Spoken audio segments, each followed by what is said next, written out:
So beautiful. Oh my goodness, I'm crying.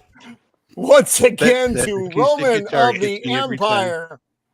I am your host, Roman, and thanks to JT Gunn, aka Cap, for that wonderful montage of Olive Garden breadsticks.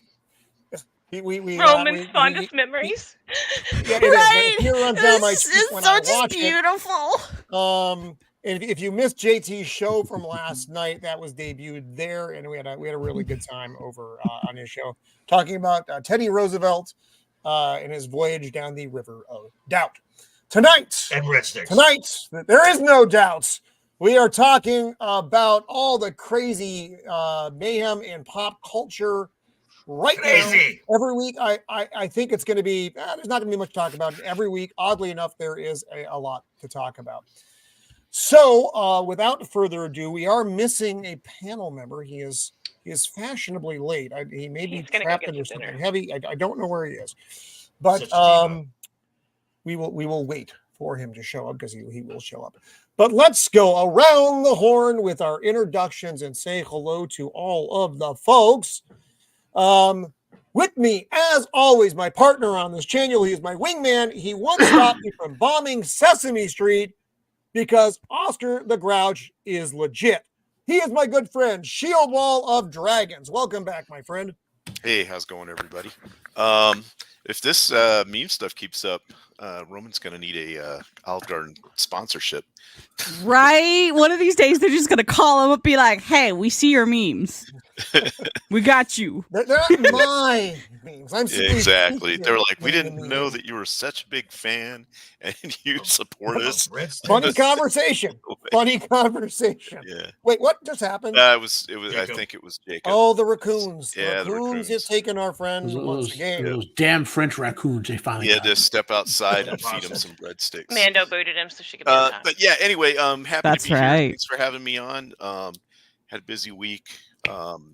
So we're gonna go over some articles and things, and I guess talk about French hot chicks being accepted.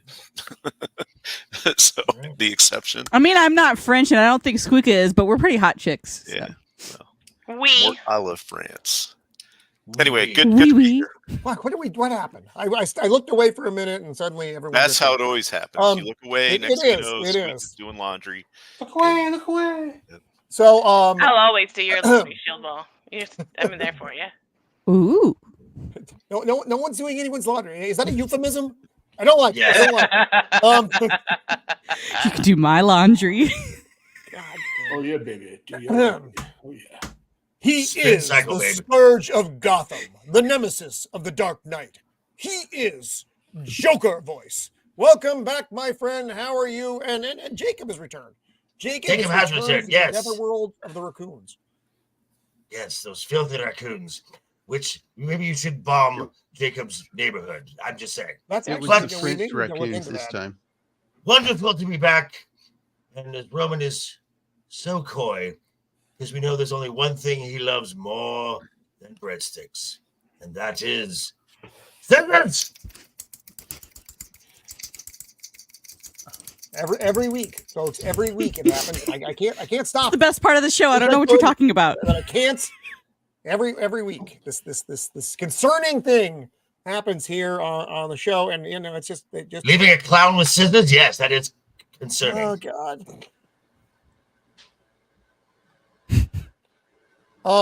No, still not there. Okay. Lord. On Twitter, Elmo asked him how he was doing, and his beard killed him. He is Beard of Liberty. Welcome back to the show, my friend. Look, I can barely control this thing, so nobody put the blame on me. When it wants to do something, it does it. It's true. Whoa. No. Nine. This is great. I'm happy to be here. Mostly, we should start taking bets before these shows to see how many topics Roman's actually going to get to before we just derail the entire thing. None. Going off the rails on a crazy. Oh, it's easy. You can get to all of them. I'll leave. Hold up.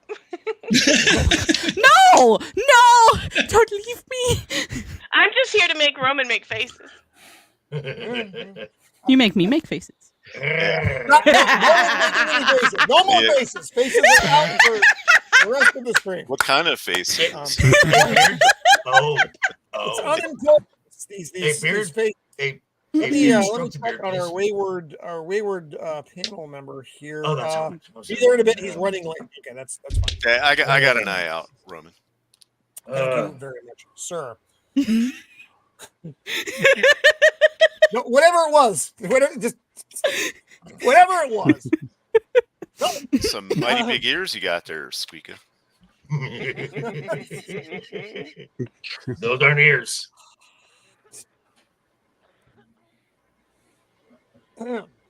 She will tell you if this is the way. Books, is the games, or movies. She is armored up and ready to fight. She is Untamed Mando. Welcome back, Mando. How are you? I'm doing well. I really like that intro. Can you send me that? I'm gonna make that a thing. That's really good. It's only taken me about 2 years to find the Mando intro that I stick with. Beard still gets the random one every week because he's Beard, because that's his. It's just the Beard needs to do something new every week. So, I finally found. I think I found a good. I really like that. Yeah, definitely. Because you scare me a little bit, and so I just want you to be happy. That's all I want. I don't know why I scare you. Not like I have sharp objects around me anywhere. Oh, good. AJ's here. Let's bring our friend AJ into the stream. Hey! There we are. Hello, AJ. We're going AJ. around the intros right now. Glad to see you, my friend. Squeakle was below me for just a few minutes. Wait, what happened? Wait, what happened? What? Nothing. Just move I on, know it Roman. doesn't take Just- much to throw me. I'm not that smart, and I am very old.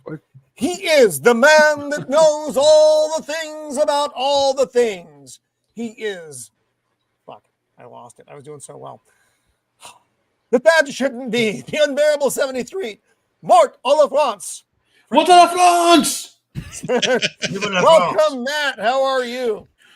Doing pretty good. And Roman, I will prep you for, you have 1 week, I believe, until the Dune show.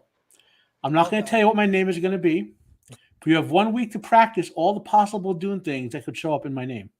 That's not good because I can't pronounce most of their names. Anyway, that guy with the eyebrows and the red mouth, I can't say his name. Well, I'm not going to say it because it could be my name or it couldn't be. I don't want to I can spoil barely get through this one, and it's actually all very, it works. Yes. He is the meme master of the interweb, using his powers for good instead of evil. He is Jacob Ironside. Welcome back, Jacob. Aside from breaking your Gundam model, how are you doing? Jacob? Have the raccoons gotten you, Jacob? Jacob? The French raccoons! They wanted to do a revolution! Raccoons. There he is. Well, Jacob, We see it, we hear you. Jacob, are you back? He's back. Jacob? He was back Well- for a moment. He was a good man, but the raccoons were just too strong. And the possums. I don't know what to tell you. He hates Lord of the Rings, but loves the Lion King. His takes are so hot, they singe his werewolf fur. He is Abomination AJ. Welcome back to the show. After a long hiatus, AJ is back with us. How are you, my friend? I'm trying to hold my composure after seeing Squeeka Mouse's little avatar right there. That's what I'm saying. Yeah. Whoa. Wait, hold on. AJ, you hate Lord of the Rings? I don't hate it. It's just not entertaining. I don't understand the hype. Frodo is the worst protagonist of all time. Roman? Technically, Frodo is not the I know. protagonist. AJ! I'm sorry. They left. This is why I haven't been back. So is AJ saying he likes Rings of Power? Is that what I'm getting? Oh, not at all. I wouldn't even waste all right. my time with that. All right. I know the true Galadriel, okay? I might not be as much of a fan as y'all, but I'll take her over that strong woman any day. Guy Ladriel. Got it. Guy Ladriel. AJ, was the last time on, were we talking, we did, what was it, Mad Max 3? Was it 2 and 3? We did Road Warrior and Mad Max 3. No, I want to say it was another stream afterwards. Okay, it's been a minute though. It's been a long time. We were you got busy. There's no way to we weren't able to put it together. But I'm glad to have you back. Like I said, it's been a minute. Ooh, that's hot. Yeah, that one too. I like that. Wait, what was Squeeka? I like If the you glasses build one before the better that. mouse trap, you get the better mouse. That mouse is Squeeka Mouse, the kerfuffle. Welcome back, Squeeka. How are you doing? Aside that's from better mouse. You know, they are.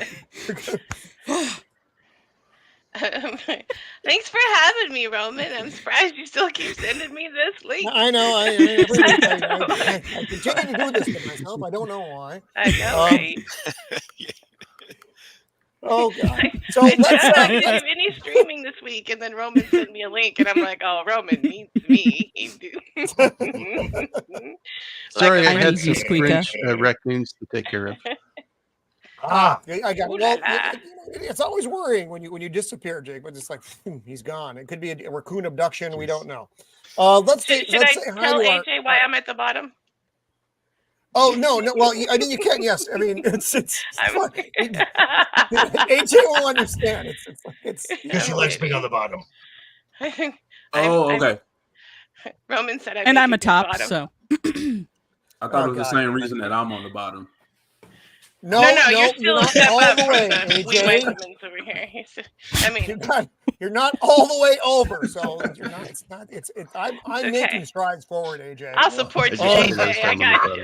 Hold on, Roman. It's funny that you said that because I was crazy watching beard the dude, stream man. Which one? with JT, and when he asked you what animal would you want to be, you said AJ. I'm only half animal, man. Is that a black joke? It seemed legit.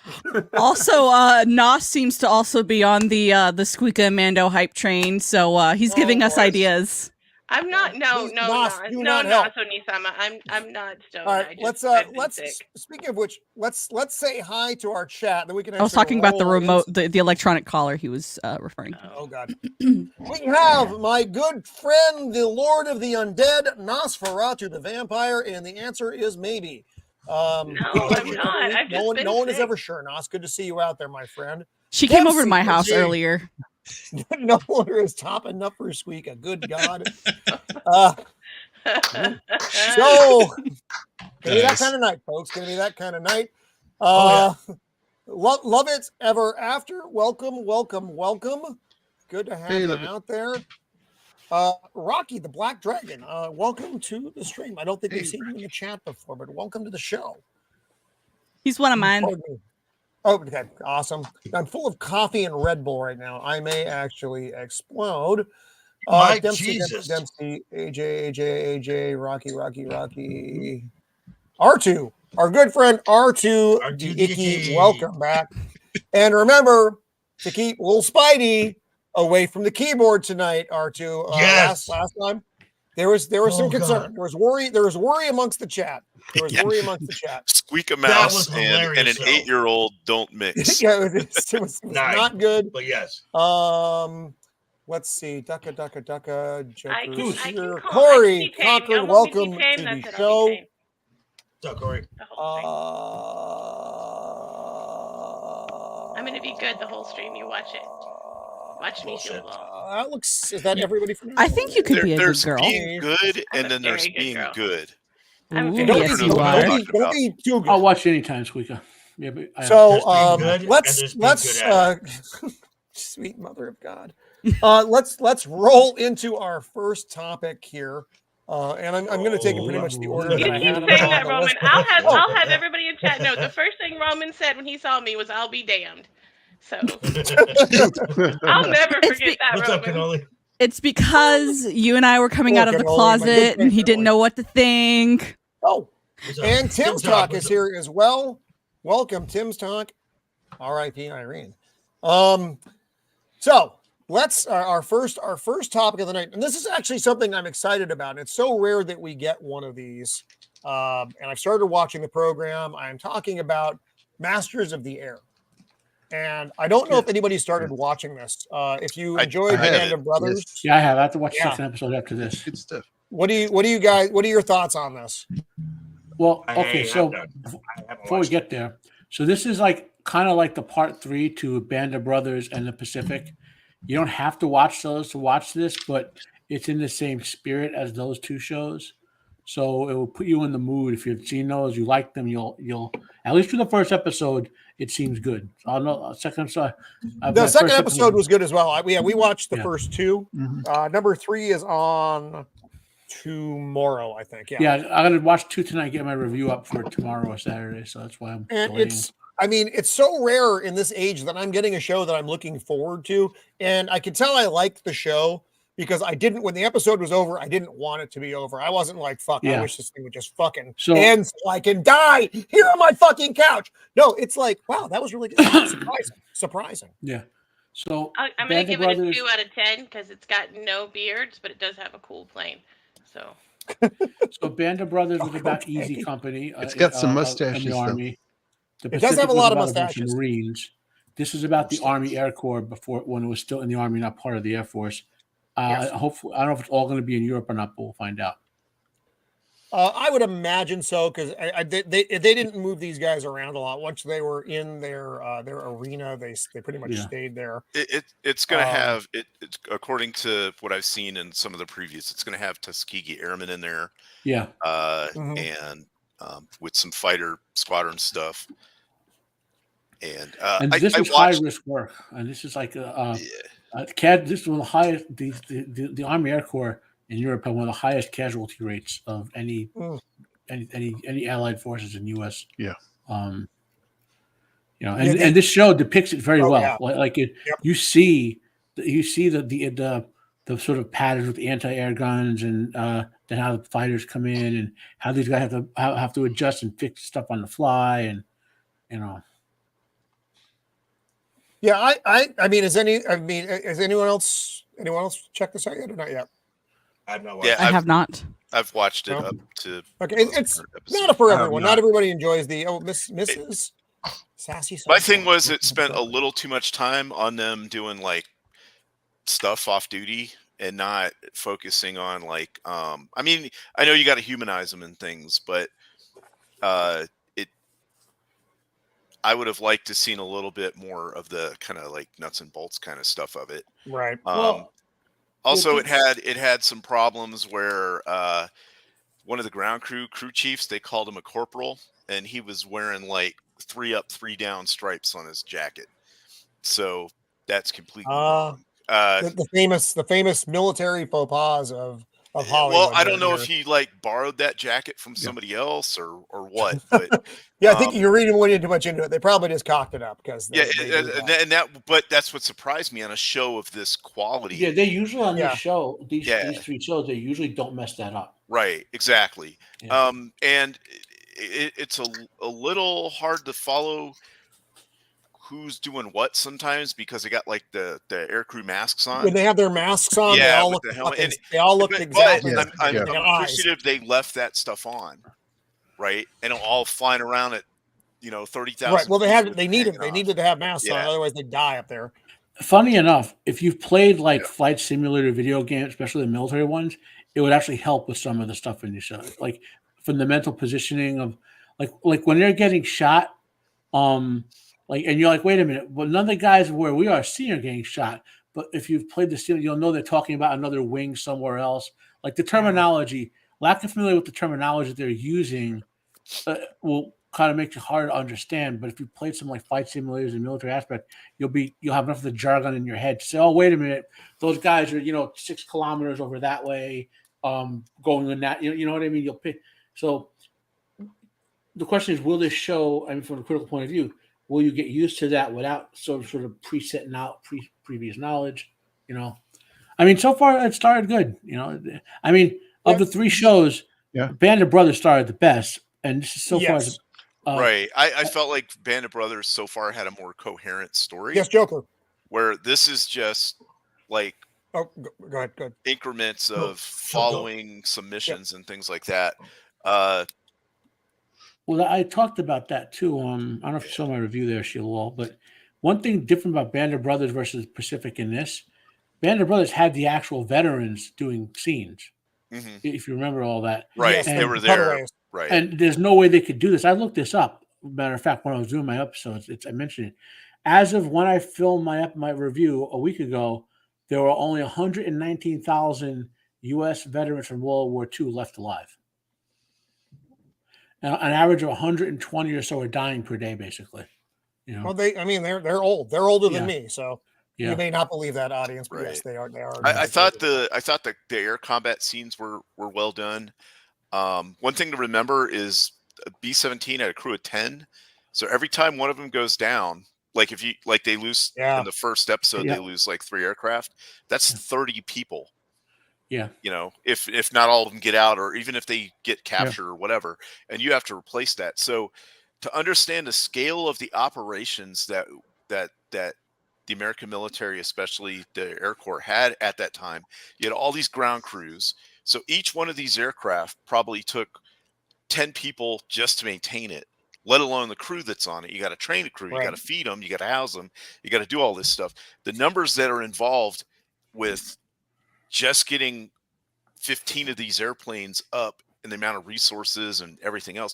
Plus, back then, the safety record was terrible. Terrible. Yes, also true. They were losing at the rate that the World War II accident rate. If we had that today in the modern Air Force, we'd be out of planes in 90 days. Well, that was that's how bad it was. World War II for Germany had a much more advanced engineering base than the U.S. and Britain did in this war. So the U.S. was basically ramping up the military side of industrial capability. In other words, during this war, essentially. And then from there, we just kept going with it. But Germany, from World War I forward, had a much more developed, military version of the industrial technology and all. That's very true, because in both World War I and World War II, we were on the back foot trying to get spun up. To get our capabilities. Have you ever seen the movie Fury? Right, and when you see American tanks going against German tanks, the German tanks obliterate American tanks left and right. Yes. And you have to have 3 or 4 American tanks minimum to fight one German tank, because they're nowhere near as accurate, they don't have as long a range, and your armor is horrible, and they break down so easy. What nobody? I'm a German tank. What? Yes, you are. You are not a German tank. None of the other countries could compete with America was our industrial capability. Yeah, yep. Is why we were so powerful, is because you could just crank them out. Well, at least that's over. So in the age of industrialization, at the time of World War II, there were 6 industrial bases. There was the U.S., England, France, Germany. Actually, were there 4? I then- think Russia might have fit into that as Did well. well, no, Russia was ramping up, I think, but I'm not sure if they counted during the war or after it. After the war, it was those four plus Russia and Japan. Well, right? Russia made something like 80,000 tanks. That's an insane number of tanks. Yeah, I mean, Well- again, it was. I'm not arguing with the Shield Wall. I'm trying to remember the exact. Like they have a timing on that. You know what I mean? Right, like, right. Yeah, there's like you ever heard the term the G6? I think it's the G10 now, or whatever. The economic conference. The G6 was the six industrialized nations of the world post World War II, which were the U.S., Germany, England, France, Japan, and Russia. You know, and then after that, eventually, South Africa becomes one. China becomes another one. You know, so on and on. But there's a lot about World War I and World War II, the transitions of style of warfare, of technology in warfare, and these were B-17s, right, Shieldwall? Yeah. Yeah. Yes. Like Yep. they show how these things being blown apart. The crews come back mostly dead, but they can still repair these things. You know what I mean? How tough they are in terms of durability, like in terms of reconstructability. You know. And So They now, AJ, am I correct in assuming you haven't seen this yet, AJ? Yeah, I said I haven't seen it. Okay, no, well, we're still trying to catch you up from the '80s, so I'm just, Yeah. I know. Yeah. Something from 2022. I is fun, too. I think it's good, and I'd recommend people watch it. It's just yeah. Agreed. Yeah. So now, yeah.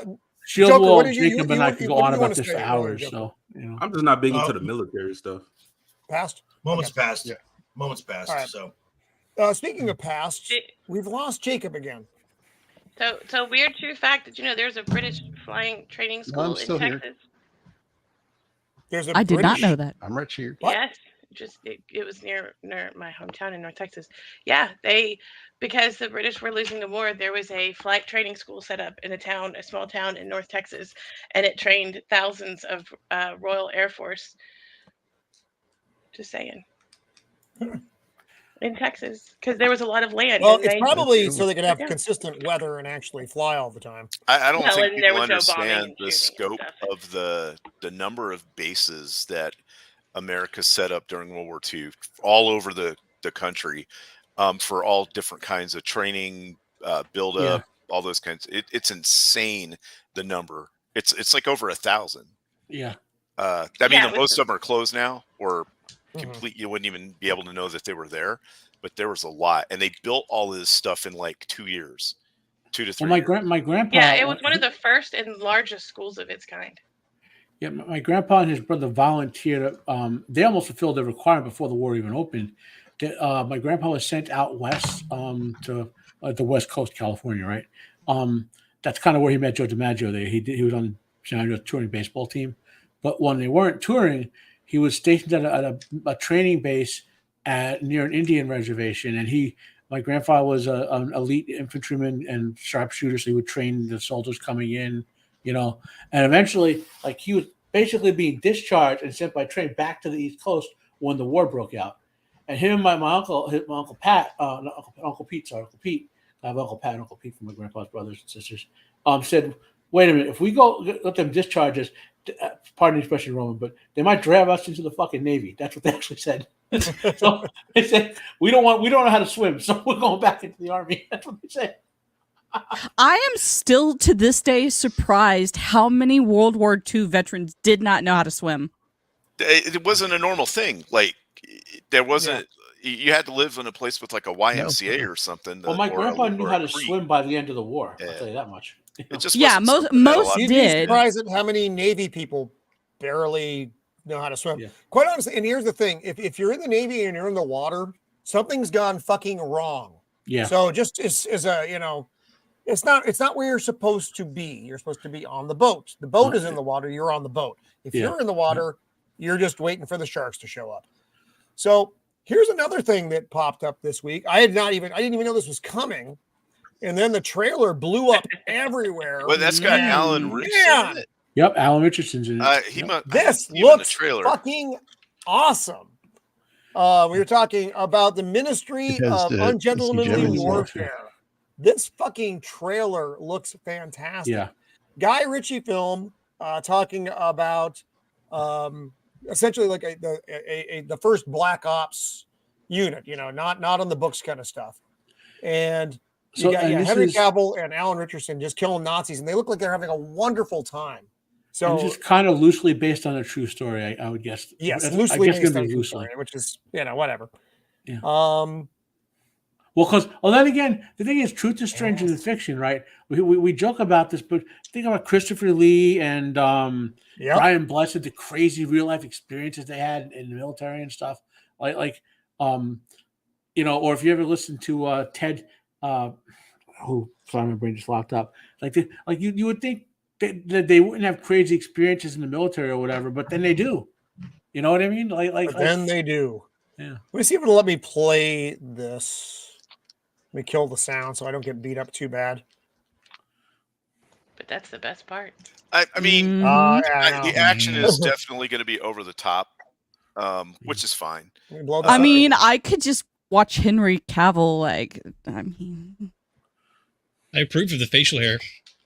I think though, by picking this particular story, not that guy, and making it like a special operations thing, it's going to allow them to put people into this movie that historically were there, not character per character plug-in, but you know what I mean. It's going to allow them to have minorities and women in it without it being like, oh come on man, that's not historically true, because it'll be true.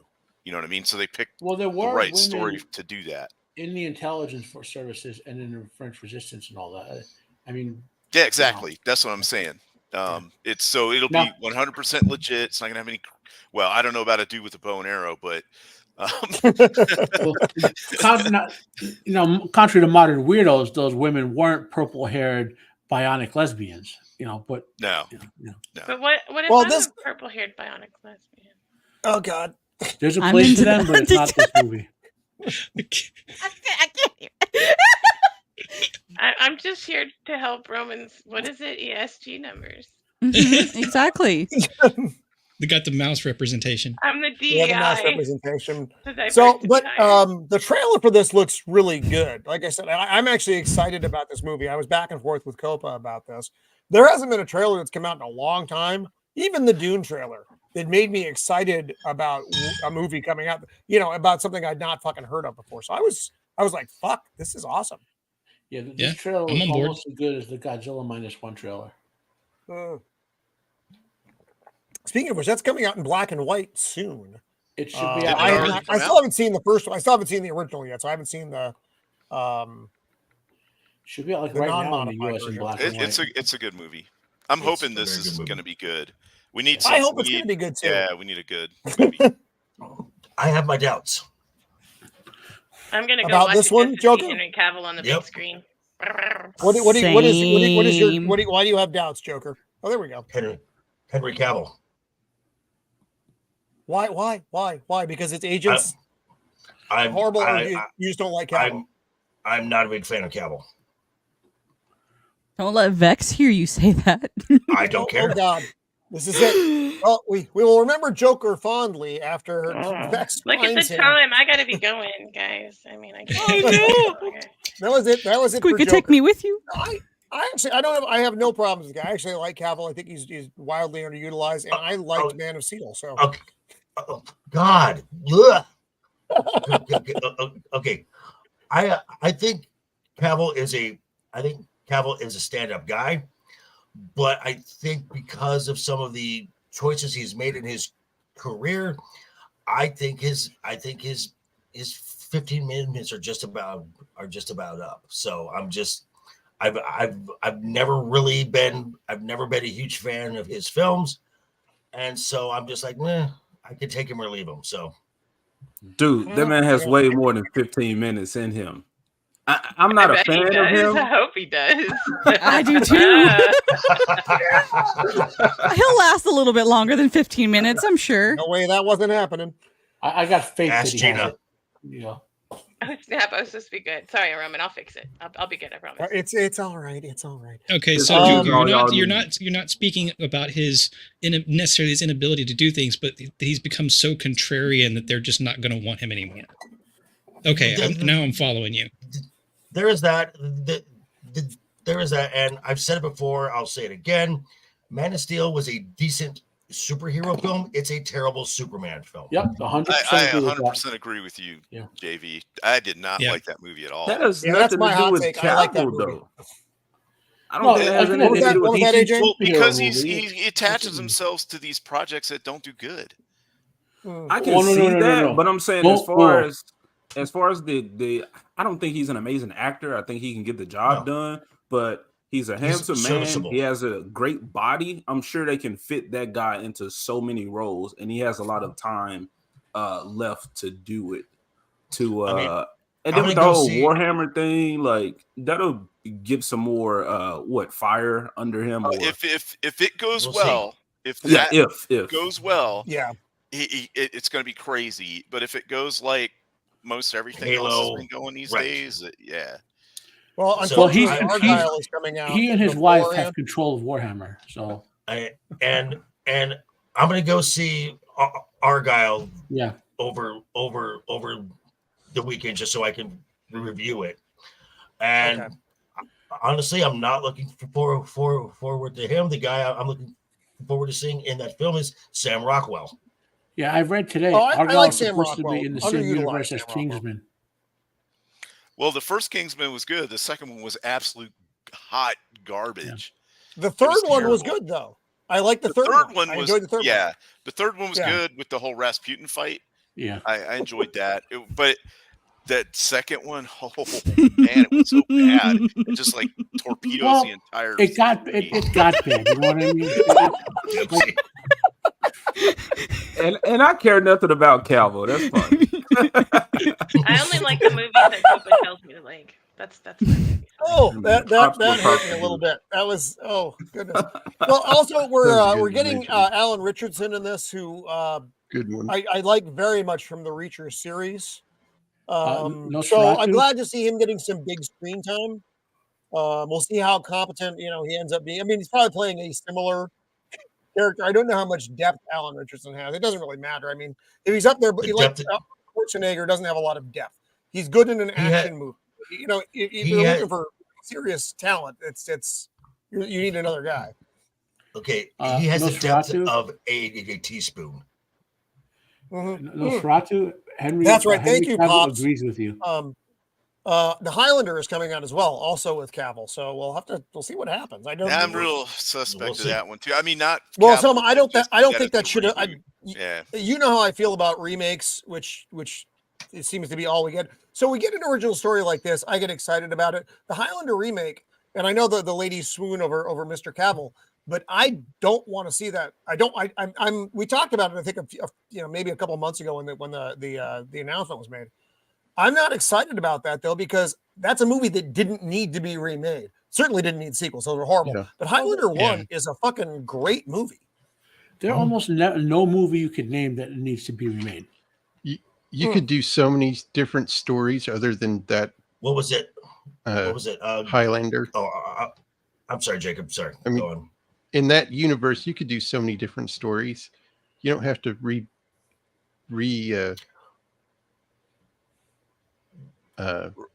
redo the movie.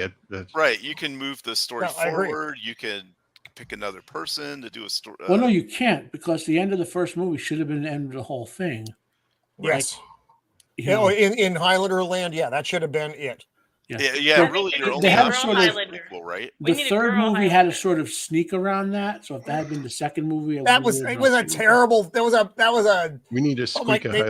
That was a bad patch on a quilt. It was dreadful. You know. Beard, there Beard, was a- what are you thinking about this? Because this looks like it would be something you would be interested in. It looks entertaining. Everything that happens outside the action is going to determine on whether or not the movie's actually worth the time or not. And I do just, in general, think with Cavill, he's better off moving forward, attaching himself to things like this and Argyle that aren't attached to a big brand name or a remake. Dread is not a remake. Yes. No, wrong. 'Cause neither Dread is a remake. They're adaptations of a comic book. Right. Well, yes. And the comic book is 100 times better than both. Well, how many movies aren't also adaptations of comic books? Okay, like I mean, come on now. Well, Dredd was much better than Judge Yes. Dredd. That was the first film was fucking garbage. Yeah. So the fact that the second film exists, the second film is actually really good. But the second film, well, it is very second good. film. It's, they're not. It's not a continuity thing in this. It's it's. But I enjoyed that movie. So Roman, yes. So Roman, you were talking about how original stories and not remakes or reboots or anything. What was it? Gary's last video he had was talking about from January to August.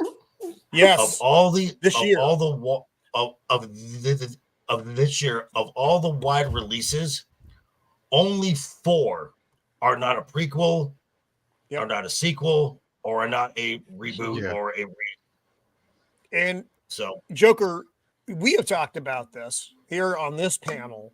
I don't know how many times, and it gets me fucking irritated every time because there are so many stories out there, and it doesn't even have to be something brand spanking new.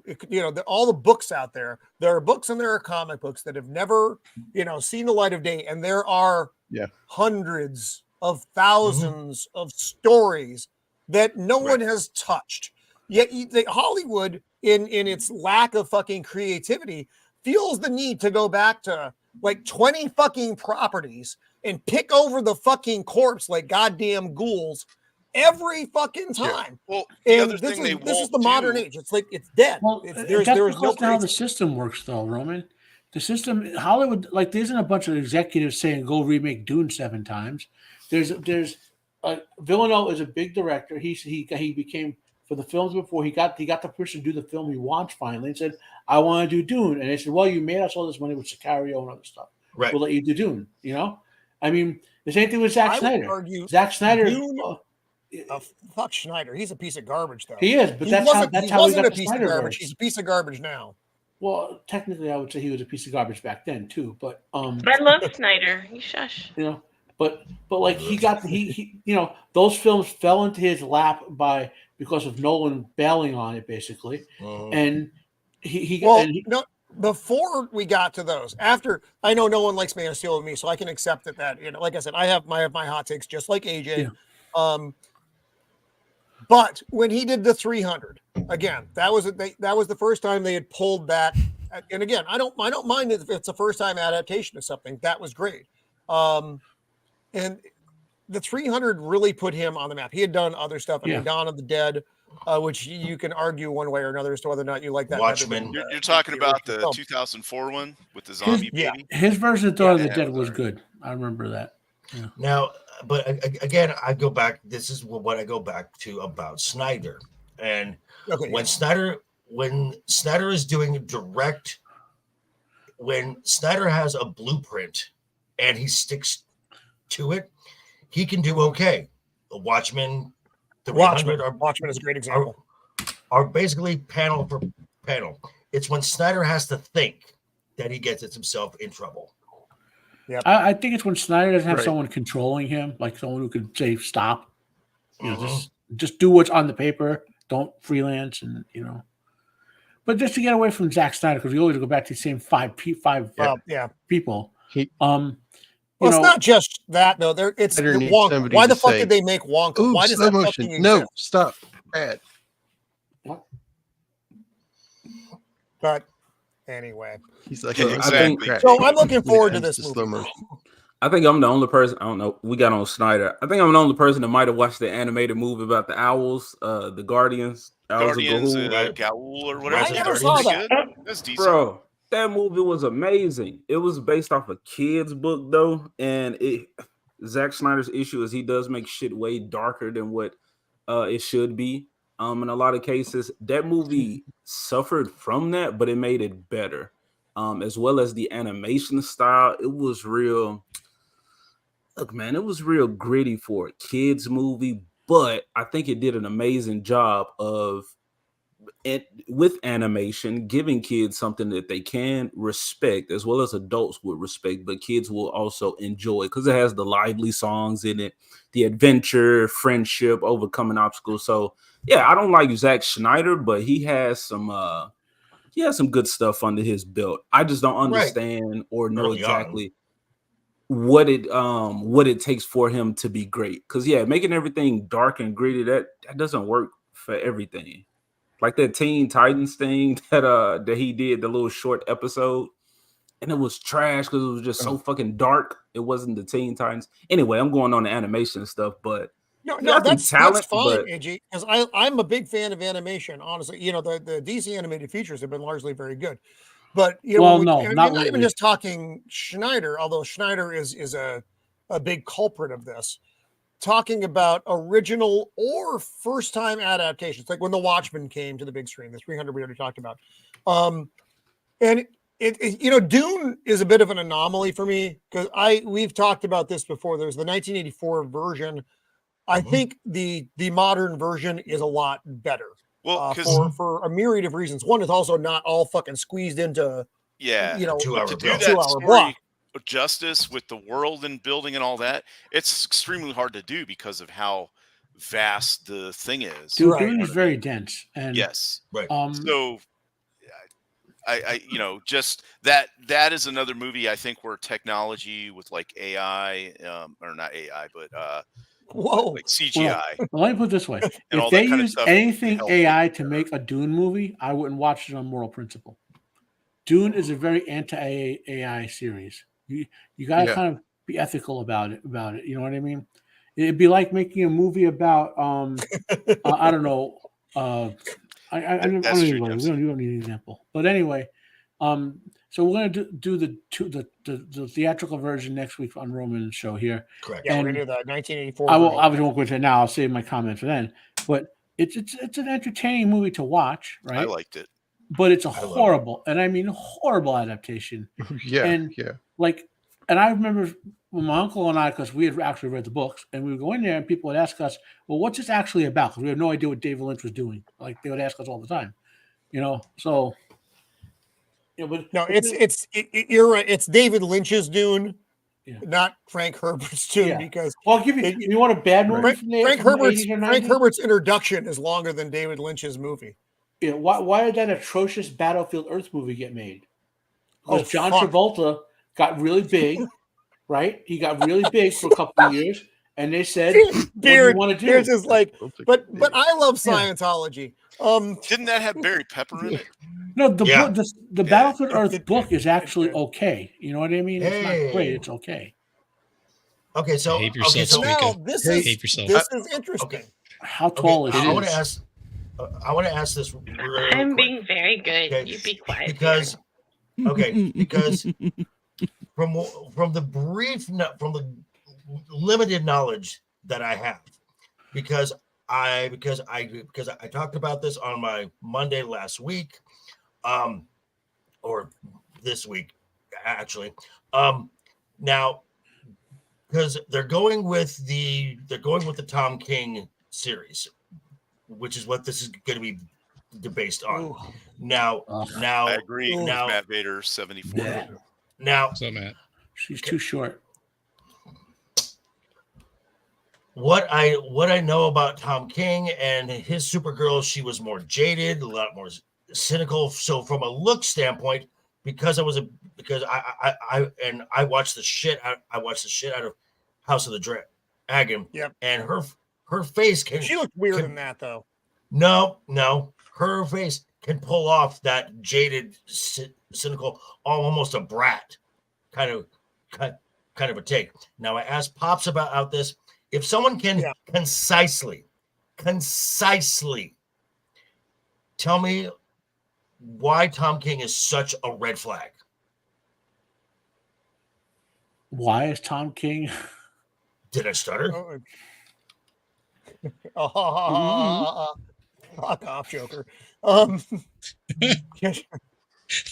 almost missed that. Fucking Joker. Joker got jokes. Okay. I need someone who's more up to date on modern comics, which I stopped reading because of the writing. So, okay, so Matt, are you up on Tom King? His writing. I know nobody not. likes Tom Okay, King. I'll make it succinct. His comic writing is woke as fuck. Okay, got it. Okay, good. Well, actually, Max von Priestley shares. He shared something from King the other day, and it was just terrible dialogue. And I don't even know what the story was that was associated with the dialogue alone was bad enough for me to go, fuck off. So I didn't know they were doing a Tom King adaptation of this. It does. And we've talked about this a little bit before as well. I'll put it right. That's exactly what they're going to do. The James Gunn stuff, I went into it very hopeful, and that hope diminished pretty rapidly just based on choices that he made. So I don't think she's a terrible actress. I think she's probably good, but I think it's the right. Go. I think his casting so far, Gunn's casting has been amazing. It's been very good. I agree. I'm really going to hold my judgment on what the DCU is going to be based off of Legacy. I'm hoping on this one, and I'm putting a lot of hope on this one. Maybe too much, but if I see the Silver Age costume on Superman, I'm going to be very happy. I'm not going to lie, and it's just and then his obsession with the Authority, which. Okay, yeah, he did. Yeah, he brought Guardians to the mainstream and made them lovable characters. I don't think the Authority is really that type of are characters that will endear themselves to a general audience. But like we just said, we keep going to the same brand names every single time, and maybe Gunn has the secret sauce to make I this like work. the Authority series. I mean, but that's one that most people don't know. The original Authority was great. Not what one would call a mainstream series. And I enjoyed that. I thought it was cool. And if anyone can bring that across, well, no, I'm mixing up my brain. You know what? Fuck my thoughts. My thoughts are fucking not good. They should just go over here for a little while. So I'm going to tuck them away. Don't give Squeeka any ideas. Okay? Don't be, Oh, sorry, Squeeka. No, never mind. He's throwing around the I'm going to come out of the closet for that. When I first saw that was going to be the actress, it was a picture of her from the House of the Dragon Game of Thrones show. Mm-hmm. And I was like, I thought she was ugly in that show. So no, I thought she looked like an albino. She looked like an albino. She's a lot in more that show. attractive in real life than on the show, too, Jacob. Yeah, because in Game of Thrones, she looks a little wonky. She looks like a Tigerian, which is fine. But in this photo for the whatever interview, she's an attractive enough girl. So I think they can make it all work. And height, oh my God, height in movies, you can make. I mean, John Wayne. They made John Wayne look bigger than he was. So the height issue didn't really bother me that much. So what's the point of Mexican Supergirl from the Flash movie? Come on, you know what the point was, AJ. Well, that's here today, gone tomorrow. That movie had no. What was I watching? For some reason, I was watching something about. It was the Flash. It was the Flash. Yeah. It was one of those, speaking of Cavill things, because he was supposed to be at the end of that. They did 3 reshoots for the end of that, and they ended up with probably the least interesting version of an ending they could have in a movie that wasn't very good in the first place. So this was kind of interesting. This was making the rounds this week as well. Daisy Ridley, who I actually don't want. I don't care about her. I don't have a problem with her. I don't know who that person is. She's like. Yeah, this has been blown out of proportion, and it was good because it was during an interview, and the interviewer who was set her up, just completely Dylan set her Dreyer up. was trying to set her up. Yep, take the bait. I would say some extreme fans who have made this conversation on the internet about how they don't want a female director, which also was not the fucking case. Any Right. problems they have with the directorial choice came directly from her fucking comments. Is what we have a problem with, not the director. It could be a female director. I don't give two fucks. As soon as you start attacking the fans, immediately, I'm gonna have fucking issue with her. But Daisy Ridley did a really nice job with this. Saying, well, I think she realized Roman? this film's going to be her legacy, as bad as it might be. Yeah, and not a chance. And Roman. Also, the big problem that we had with Charmaine Obey Chinoy is, what does a documentarian know about a big budget, heavy VFX film the size and scope of Star Wars? The answer is nothing. That's a funny. Well, that's like what's her fuck from the Eternals. Yeah, that gal, the Oscar winner gal. Right. Now, putting people that have questionable qualifications in charge of multi-million-dollar projects. So, oh my God, within your fucking genre. Okay, Coach from Echo Base found this article from 2015, like 2 months before The Force Awakens dropped, where Kathleen Kennedy says, we cannot just pick anyone who's made 1 or 2 films and expect them to bring something to the size and scope of Star Wars. Damn. Ooh. Wow. And from things that didn't age well. You can't tell me there wasn't a better director choice than her. Bryce Dallas Howard. Or anybody that had more experience that was out there. So how about the most competent fucking director for the piece? But as opposed to when you put somebody like that in charge, I don't care what gender they are, as long as they know what they're doing. Exactly. But when you put them in charge like that, it means that they're doing it for a different reason, is what it's telling everybody. Y'all just jealous of all the girl power. That's all it is. And yeah, it is. You're right. Kathleen you got me again. I'm mad because they're not hot while doing so. If Kathleen wanted, and if Kathleen wanted to keep her, girl power thing in there, whatever, she could have put Bryce Dallas Howard in there, who has worked within Star Wars. Yeah, and I think she's done good and bad stuff because I've seen all of the stuff. But that's not what they want. They want revenge. They want to destroy good things. Kennedy hired this chick for the same reason he hired Rian Johnson. They want an assassin. Right. Yeah, I think so too. Yeah, and I think poor Daisy Ridley is going to be the beneficiary of her directing and all the fucking optics that come with that. Daisy Ridley should have disappeared for a few years. 4 or 5 years. I don't think and come back. Though. Well, she's probably got contract shit where they said you're coming back, and she's like, "Yeah, I'm coming back." By the way, I'm gonna say, but for $12.5 million, Daisy's getting way overpaid. But you know what? Good on you, girl. Get that money. Get that money. You can. So we talked about Daisy Ridley's contract 2 weeks ago, I think. Right? 2 weeks ago, the $15 million. Yeah, she and we brought up in context. So she got $15 million, getting $15 million for this movie, which is probably going to suck, right?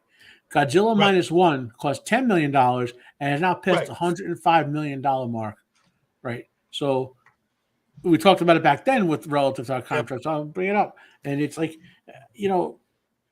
and it just sucks that they'd spend so much money. It's like in a sports team when they sign a quarterback like what's his face that was on Minnesota for how many years, and he was a brick. Kirk Cousins. They paid him like $10 million or some crazy number a year, and he was a brick. So Daisy Ridley is like you're paying a brick to be in your team, and it's like I have no hope for the future of Star Wars, but I have it for a minute. They killed Star Wars. I was watching. If Star Wars gets sold, then I might have some hope. Star Wars is not being sold. It's not. No, it's just going to go down with the ship. The only hope is that Perlmutter and what's his face win. I thought Matt was going to say the only hope is if Rose Tico comes back. She was so good. She was wait. Did we lose somebody? No. Is it just me? You couldn't count last time. What's wrong with me today? Roman, do you smell toast? I don't have my. I changed my little avatar, but that's. But if we did lose France, I'd be okay with that. Like the breadsticks. It's like I'm not doing well today, folks. I'm not doing well. So anyway, I did want to. We got Pops out there throwing in a lot of knowledge bombs. Thank you for being out there, Pops. And our good friend Zax has popped in as well. Zax, I hope you're feeling better. I know you were not feeling great yesterday. I hope you are feeling better now. So he ain't learned his lesson. He ain't stopped sucking that. Zax shares my love. Whoa.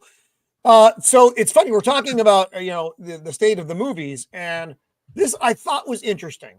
So China, who Hollywood loves to fucking bow down before, ain't buying the fucking movies anymore. Right, so, and there's a couple reasons for this. One of them is not surprising. It's that they're pushing their They're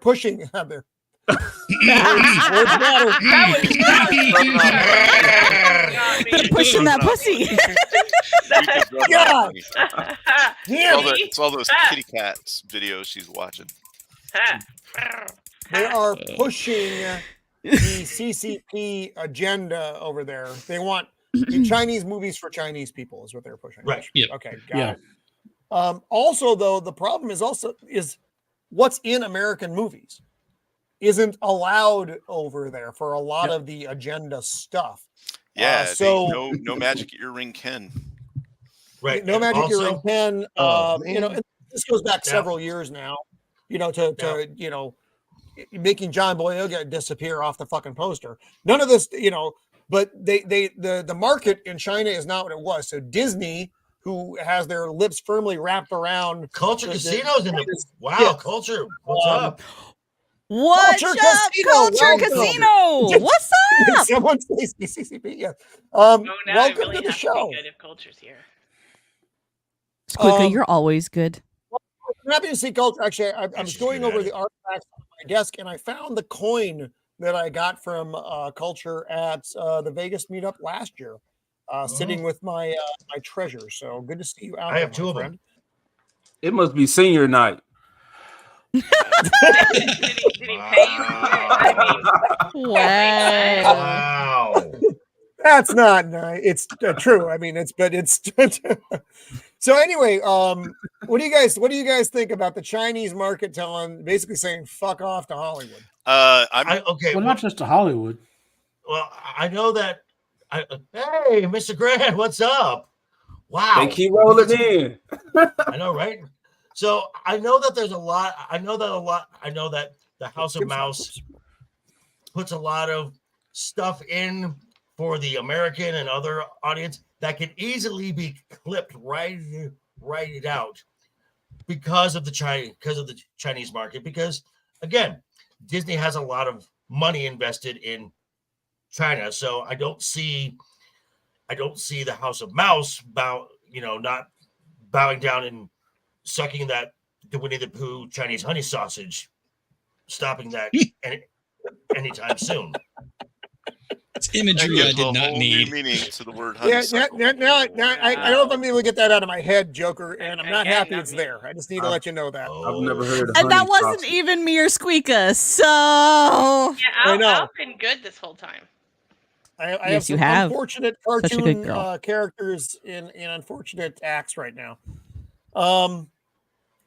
I don't know. I mean, if China is not buying the Disney product, and I know that Disney makes their products so they can modify them, but they're still not doing well in the overseas market, which is no, they're not. Nothing is. They're not doing good in our market either. So I guess it shouldn't be surprising. They spend all day making their stuff, so why would they want to, buy it? And Chinese and the American movie suck.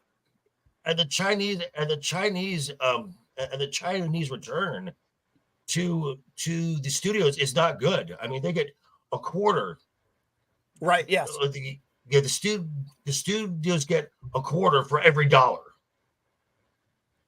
So I mean, they're not making a ton of the money in China anyway. It's just mass amounts of people. That's right. what it is. It's the volume of eyeballs. Well, I don't follow Hollywood news nearly as much as lots, but folks here on this panel, especially in that international stuff.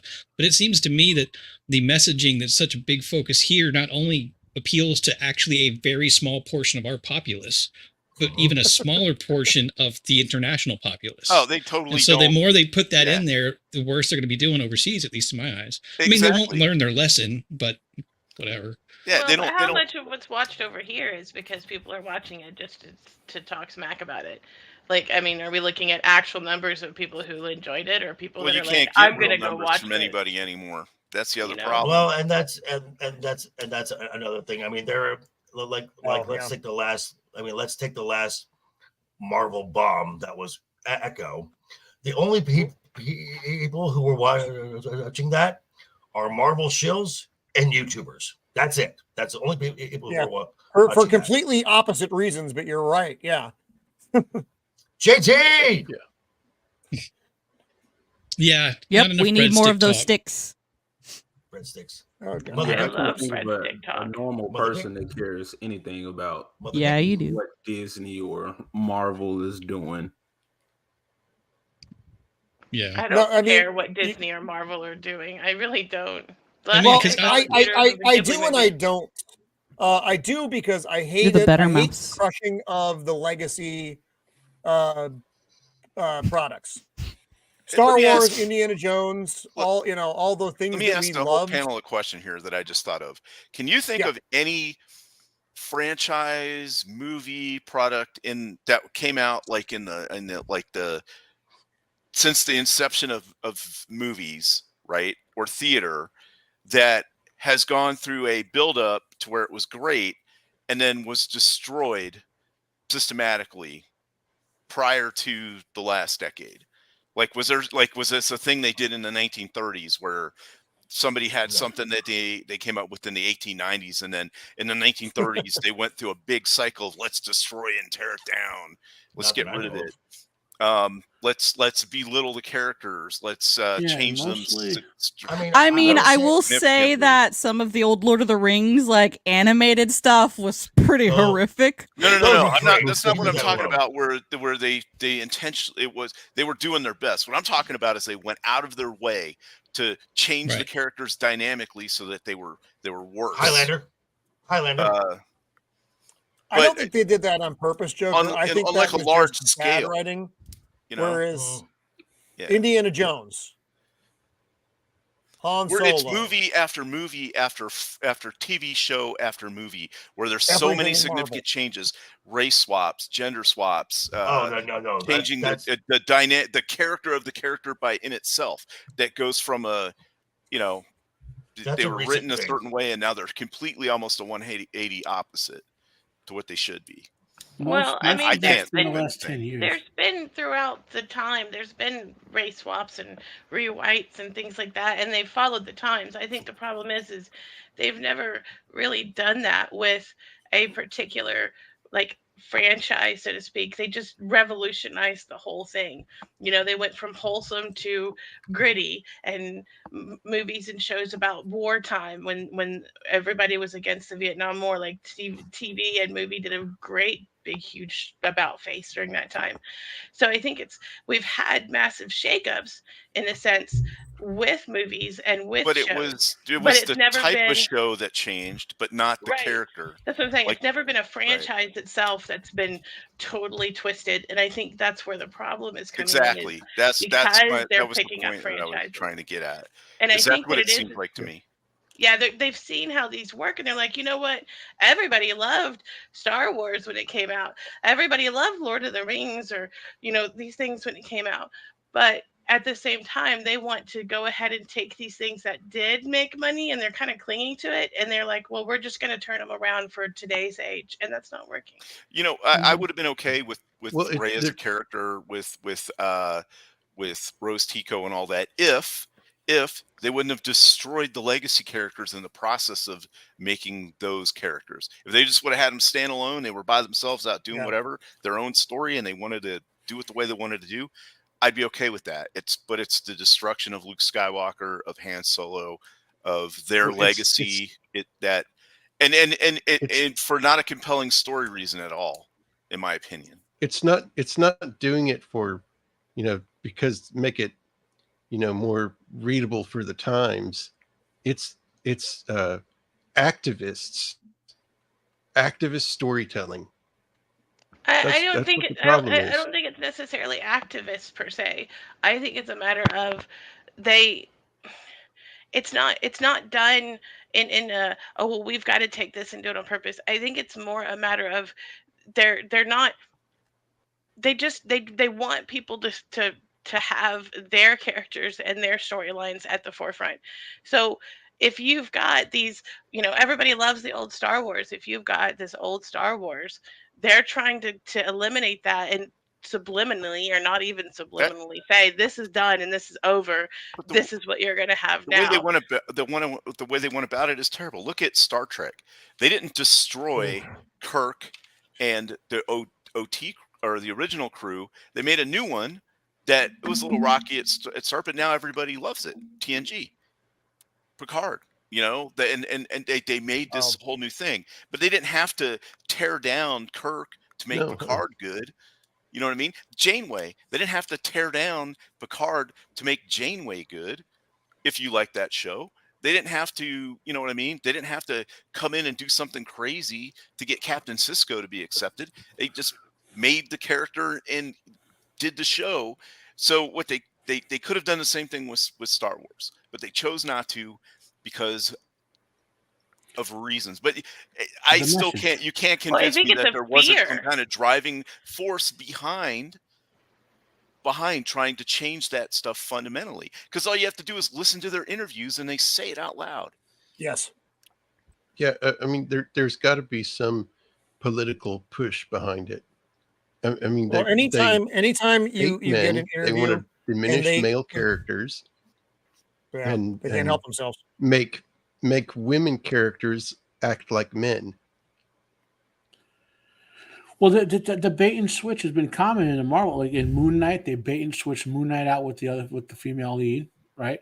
In Iron Fist, they basically gave all his powers to the woman in the Iron Fist TV show. You can go on and on with the bait and switch in this with male characters, and you don't need to make a male character look weak to make a female character look strong. You don't. I mean, and they can do all that, but the writing has to be right to do it. But that's not how they're doing it. And then you add actor interviews and all this other stuff, and they're it's not made for you. That kind of what I mean? Yeah. And the thing with the bait and switch, what really irritates me about that is not, oh look, we're trying to have a strong female lead. What bothers me as a woman is how fucking stupid do you think I am that I can't have my own character, my own thing, my own storyline. You've got to be like, oh yeah, sure, you're just as cool as us guys. Let me just pretend you're this guy over here. No, fuck that. I have the right to my own story. Like, don't just sit here and put me in some man suit and say, look, you're a strong female lead. No, by golly, a mouse suit, I do, but not a man suit. Yeah. And this is something that, and if there was, and I just caught this, the whole strong female character thing. If there wasn't enough reason to love her, Emily Blunt said, "Well, that when she is sent a script and it says strong female character, she says I'm already bored." Because look at how good she was in Tomorrow, and she was amazing in that. And, look at Alita Battle Angel. That was a great character. It's not that, for the most part, that you don't like a female hero. It's they got to be done right, and they can't be crapping all over the person that came before them. In certain instances, maybe it'll work. Well, but not every single thing you do. There were two action movies that not a lot of people have seen called Extraction 1 and 2, right? With Kristen Bell as the male lead. Yeah. The female lead in that show, I mean, she's a strong character, but she's not like a male. Like, she doesn't become a pseudo man. They depict her fighting when she has to use a gun to beat the man or use the environment. So they do logic with it instead of just having Matt. It is simple as that. Yeah. And she comes across as a strong leader type character, and you can do that, and we respect it and we enjoy it, No, well, okay. So I recently watched both the first and second Terminator, and Alien and Aliens. Badass movies. Just gonna say, love them. I'm gonna rewatch them like a million times. I'm so excited to watch them. But in both of those movies, you do have strong female leads, and yes, they do get kind of manly at times. So there's nothing wrong with, I guess what we consider tomboyish or whatever, but manly men and having these strong feelings. But the thing about both of those movies that I loved the most was, well, first off, I just love the old CGI and stuff, like the special effects and things. But it was a well written story. Right. And so they do the women. Real quick, Joker. So I know they take the women out, but in the case of like the Proud Family, for instance, that was the first show that I tried to fucking review on YouTube and follow the whole formula. But with that show, it wasn't necessarily we're going to take down a male character to uplift the female character, because they already had all the characters that they need as far as representation goes. But my issue was, they took out the straight male character who was there on like the main team. They took him out in exchange for a now trans, super gay, something I don't know character. And the thing was, I didn't mind that character being there because he was already pretty flamboyant and sugary. And when the show first came out years ago, my thing was, okay, now I know that there is something going on, because you didn't just highlight that character or bring him to the forefront. You took the straight guy out. So that lets me know, okay, you want to put the focus over there on that, and we're not trying to show or represent this type of a character, this archetype. So that made me feel like, okay, yeah, there's something going on. And then that's when the lady came out and said, yeah, nobody was stopping her gay agenda in the show. And there you go. And that's the activism part is out there. And Squeeka, and I also don't disagree with what you said, though. I think a lot of it is when they are trying to turn a show. As soon as I hear for a modern audience, that is a major turnoff for me. So, but it's for a modern audience in conjunction with activism. Yes, Joker. And I'm gonna be listening, but I need to disappear for 1 second. And this is something that if you haven't been watching it or keeping up on it, Film Threat has been doing yeoman's work on this topic. They've had 2 open letters from WGA members, basically saying this entire thing, that Hollywood is now, it's not enough to have talent. You have to be a representative of this group and this group and this group and this group.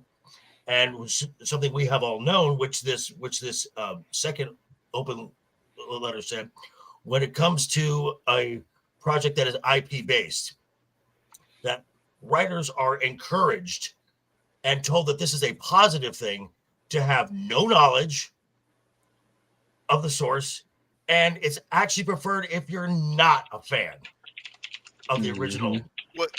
And what's so bad about that is how hard people work to expunge that kind of stuff out of the system. To expunge that stuff out of the system for 50, 60 years, to now have it completely reversed and inserted back into the system, just in the opposite direction. Right. Was my typing as loud as Squeeka's? Was that you? Sorry, guys. That was Squeeka that time, but I was before her. I'm sorry. I thought I was muted. At least I didn't cough into the microphone this time. I wanted to make a comment on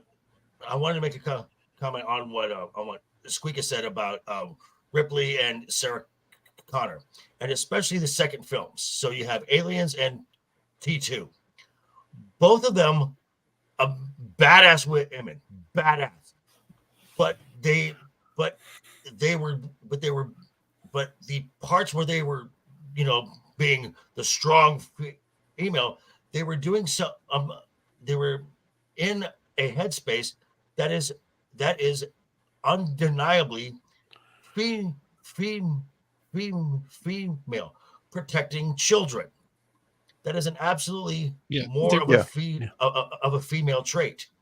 Yeah, they're absolutely maternal character arcs. Right. And that's their entire driving kind of force there, especially with Aliens, when Ripley kind of falls into that. She didn't start out like that, like in T2. Right.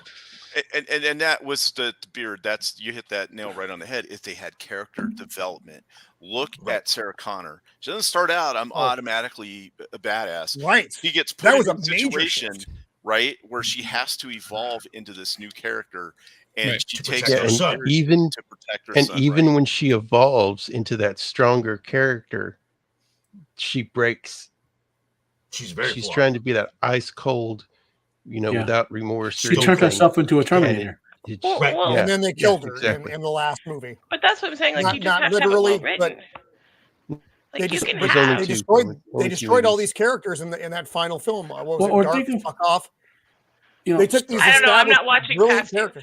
I feel like don't watch past two. There is nothing past two. I'm not. I was told not to, and that's all I'm watching.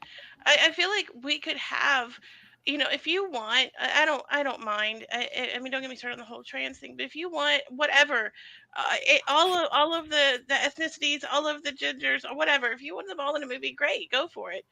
But write a story about it. Like, give them development. Like, right now, I mean, all of the movies out there, forgive me, but it's like bad porn. Like, I'm like, oh my God, I just want to turn the sound down. Like, at this point, I don't even want to watch it. Like, there's no development at all. And that's one of the things I loved about these movies. Yes. Do you guys remember a movie called The Birdcage with Robin Williams? And yes, I know of it, but I haven't watched it. That movie is so I know I need to watch good. it. It is hilarious. It's hilarious, and it's got a good plot. And it's about these two gay guys who run a drag club in fucking Florida. It's a great fucking movie. Well, there's having gay people in movies, having trans people in movies. It's nothing new. Like I said, it's the way it's presented. There's a whole bunch of things. Like I said, don't get me started on the whole trans thing, but like the way a lot of it is presented is like, it's almost like a bunch of petulant children saying, well, it's mine now, and now I'm going to do this to it, and in your face. Yep. And no, learn, grow up, write a story. Well, speaking of that, the way I kind of summarize it is, you used to have writers and storytellers. Now you have preachers. And sometimes a preacher can write a sermon that's really interesting and appeals to people outside of their target audience. But usually, no, they don't. So sometimes you'll get this rare gem that'll come along and it'll be really interesting. It'll appeal to a lot of people despite what they put in there instead of focusing on the writing. But I think I can say that we all miss the days where they focus on writing first. You can, like Squeeka says, anyway, we all agree, put whatever characters you want in there, make them good characters, give them arcs, make the story interesting, and we're on board. Well, it's not even just writing first. If you're going to adapt from a book, adapt from a freaking book. Put the characters, if you want, whatever. Like I said, I understand that some people are like, oh, don't race swap, whatever. I don't care. To me, that whole thing is just like, back in the day, Cleopatra was white. I mean, like, come on, we've done this for years. Back when most of the actors and actresses were, white, they took roles that weren't. We like this whole race thing. I'm like, I don't care about that. But put whoever you want in there, but have them follow the dynamics of the story, not change the story to fit whatever agenda they're in. There is material that could be adapted for this transhumans. Like, there's an author named Ian M. Banks who passed away a few years ago, who wrote a series of books about the culture. There's about 10 of them, I think, right? And the culture is so far in the future, it's like a Doctor Who level technology, where in the culture, like, let's say you want to become a woman, they inject you at a genetic level and you genetically transform. Or if you want to be a dinosaur, they could turn you into a velociraptor, Or if you want to be a robot, they can upload you into a robot. It's total transhumanism, but it's actually interesting science fiction.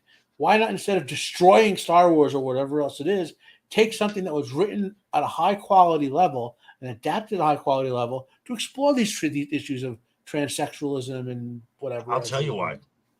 I'll tell you why. Because Star Wars is a recognizable brand. That's why.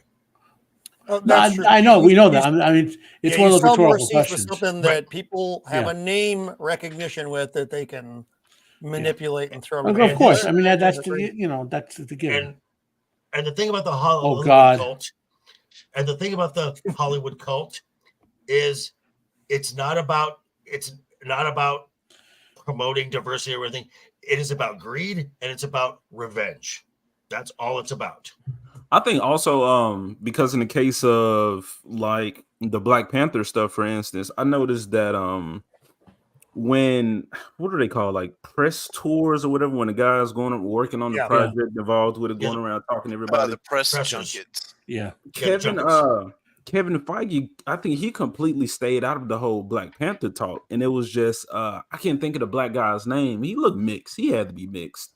The nerdy black dude, he was the one handling all the like questions and doing the whole little press tour for when that movie came out.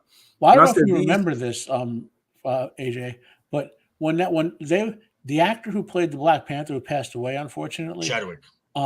He was getting upset because they told him they were going to sideline him for what's her face, the sister.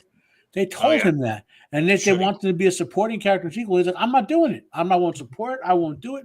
I'm the Black Panther. Make movies about the Black Panther. He was outraged about it, and then I guess conveniently died so they could just do what they wanted with the sequel. Yeah, so that's what I'm saying. It seems like when they make a move like that, they'll make sure, or even like the black chick that worked on the Marvels, they'll make sure to put somebody who, I like how some people say they cast these directors now instead of hiring people who deserve the position or the job.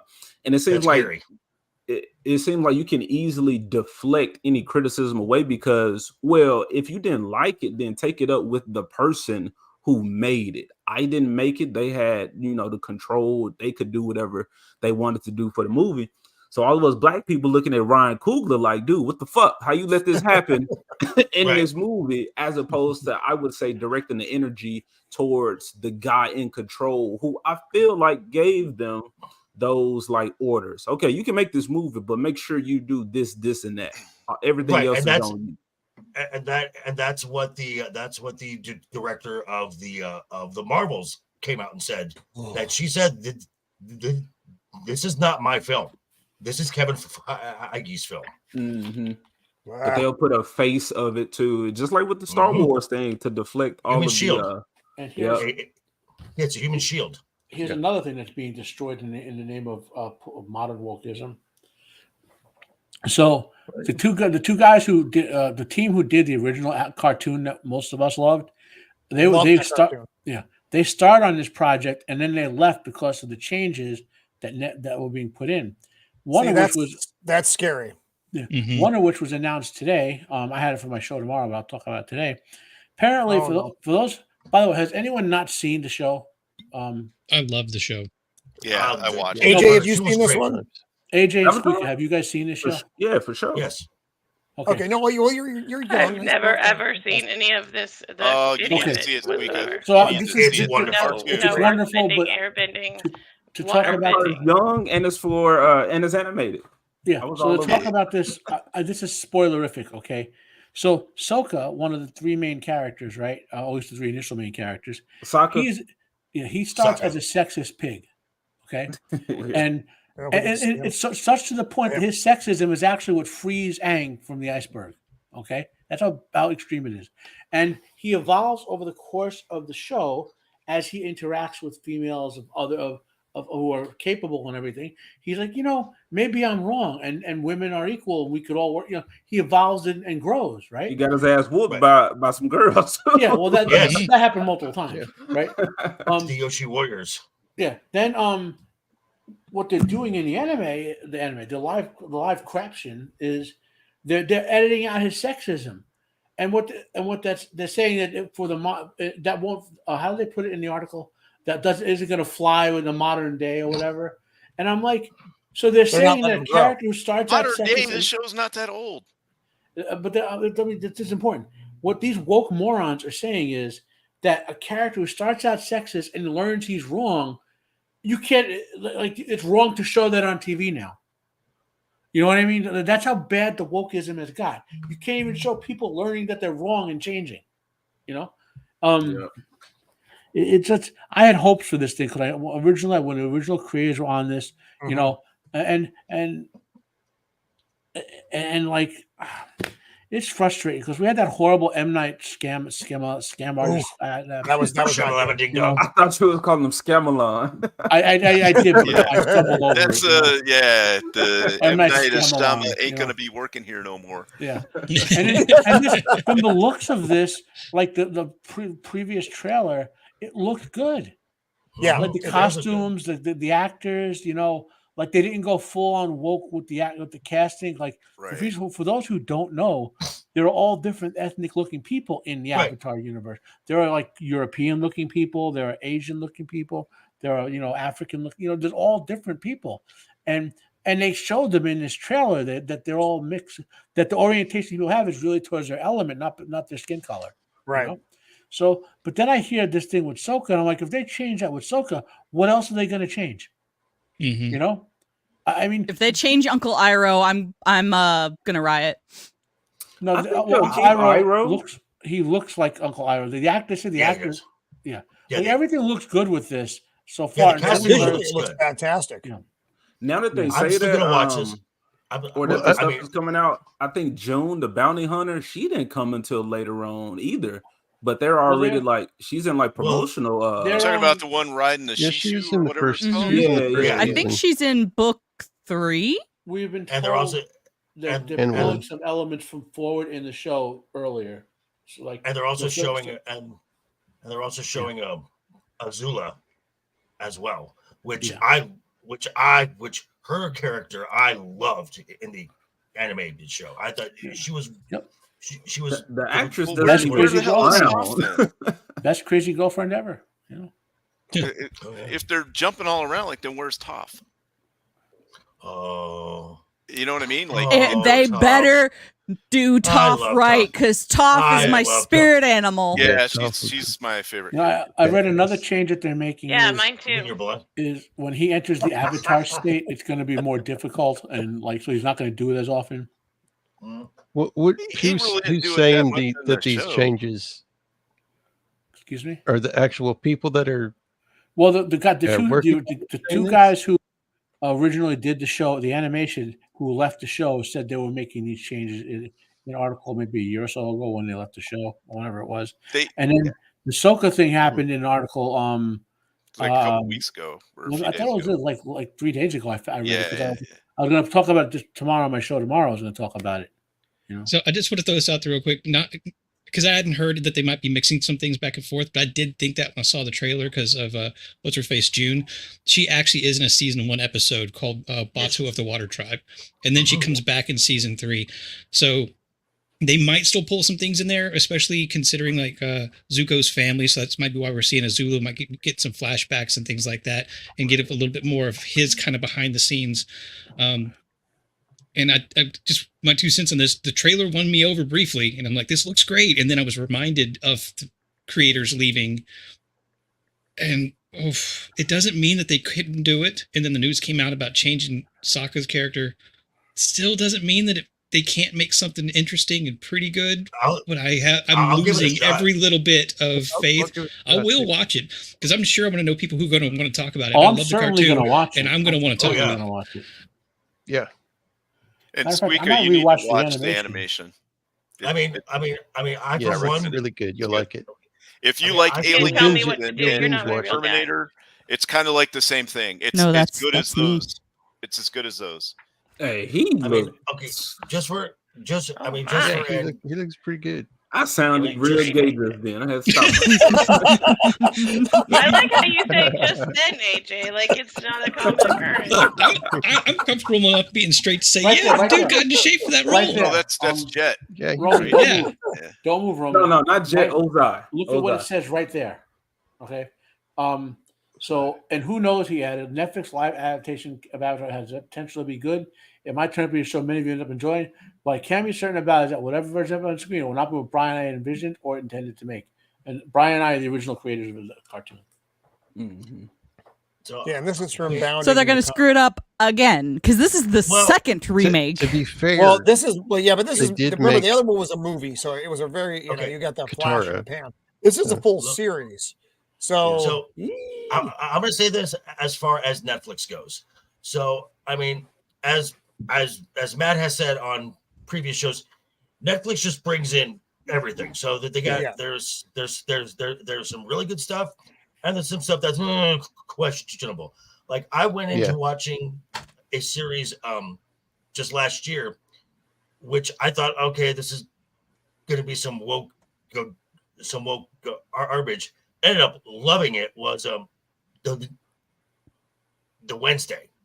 I thought was phenomenal. It was better than. You keep going, Joker. My bad.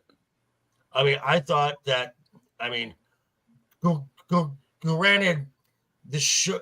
If Jenna Ortega was not in that show, that show would have fallen apart. But her performance alone was just so only on the entire series as a whole. AJ. Man, Zach's comment just threw me off. Oh God, which one? Oh dear Lord. What the fuck? Wait, we're supposed to care about AJ's people? Is that why Roman put him on top of me? Squeak, are you not my people? Have I been misled? God. I thought I had another one. Yeah. AJ, according to my DNA profile, I am 1.8% black. So we got you. I don't know about that 100. I mean, I'm Sicilian, so it's there's a little bit there, AJ. Yeah, you're probably 1.8% as well, Roman. So. Yeah, I've got that on my. It's it's like 1.8 sub-Saharan African. Wait, what? Yeah. I don't know. What the fuck? Oh no! Nas has been just feeding into all of this, and I love it so much. Yeah, and the best part is you don't actually even have to respond to him. He just keeps going. No, it's just there. Yeah, no, you can't stop him. You can't stop him. Does that count? Squeaka's like those people from the Star Trek episode where they split down in the middle, white and black, but she's at the waist. You know. I grew up the white chip in a chocolate cookie. Does that count? And deflecting immediately to anything else. This didn't need a remake. Oh crap! Speaking of not needing a remake, Roadhouse this whatsoever. Yeah, Roman for Not really. They're never going to recapture that 80s goodness. It's just not happening. No, I'm reading along with what they're doing here, and it's the first one didn't take itself super seriously, although it was like a fun action movie. It was a great movie, but it was goofy, and everybody knew it was goofy. But they played it as a straight movie, and it was fine. And Dalton was a consistent character.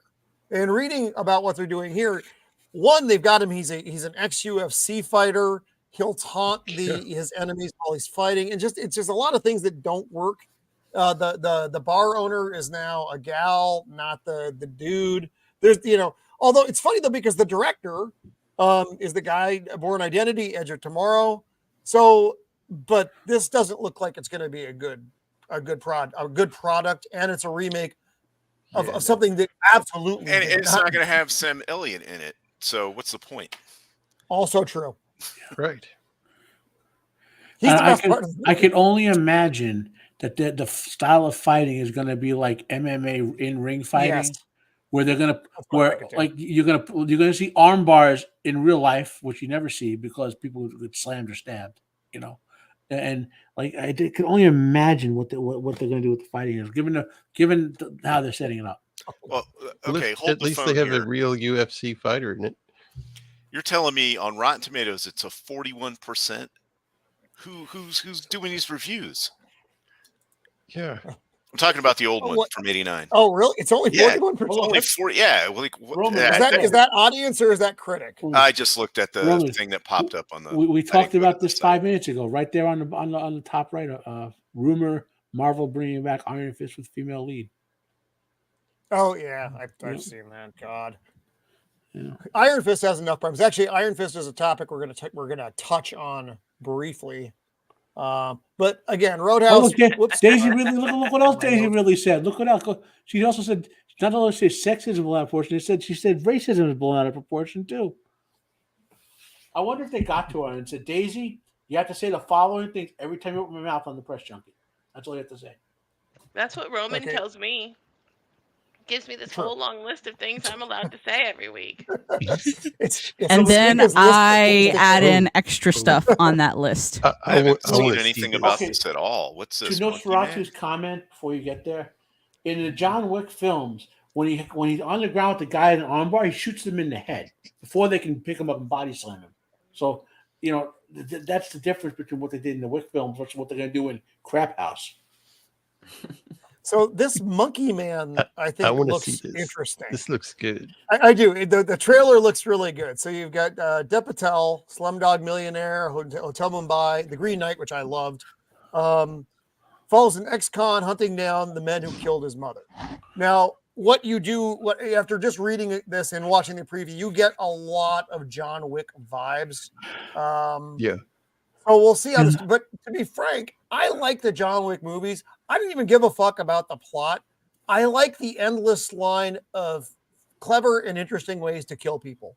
Yep. It's fun. It's not deep thinking. You're just enjoying the ride, and you can sit back and do that. I think this is going to be something of a similar vein. Oh, hey, Salty. Welcome, my friend. Sup, Salty? So well, I think this is going to be a hoot. It definitely looks interesting. And I've been wondering for a while when we were going to see kind of a return to was it Death Wish and Dirty Harry and the vigilante sort of stuff, kind of just swinging back not only against Hollywood but it kind of gets society around us. And you got that with John Wick, but maybe it's kind of catching on between this and that other that Cavill film. Just to get out there, brawl, take revenge, do whatever's got to be done, sort of film. You had a couple of these last year. Remember Sisu? Was of that vein. Of course, John Wick 4. And so the screenwriter for this is the same. It's interesting. It's kind of a weird placement. It's the guy who did Master Commander Far Side of the World. That is a great movie. It's like, what the fuck? And he's on Monkey Man, which is basically a walking killing movie. But whatever. I'm willing to take it. If you have a great screenwriter and a killing plot, you got me. You brought me in already. That's all I need to know. I'm in. So is the main guy black because it's Jordan Peele? He's Indian. He's Indian. The director plays the main character. Yeah, this is from what I saw because I watched the trailer right before we went live. It seems to be entirely, if not primarily Indian cast. And from what I understand in that article is it was going to go straight to streaming, but Jordan Peele scooped up the rights, and now it's going to get a theatrical release. Okay, so this isn't based off of an Indian show or movie that I don't know enough that they've already made. Yes or no. I don't think so. I think this is just Dev Patel just doing the movie. This looks interesting. I haven't seen the trailer, but I remember Jordan Peele saying he would never have a white guy as the lead. And I don't know. I just assumed that he was going to make them all black, but it was like, oh, okay, he just want colored people, I guess, and just not white people. Well, then he kind of lucked into this one because from what I understand is this was already made or being made and was going to be released under some other production company, and then he scooped it up.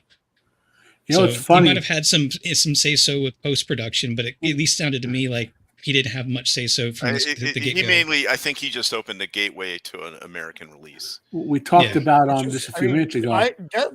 Did Brain Dev Patel played Zuko in the bad Shamalama Ding Dong? Yeah, he did.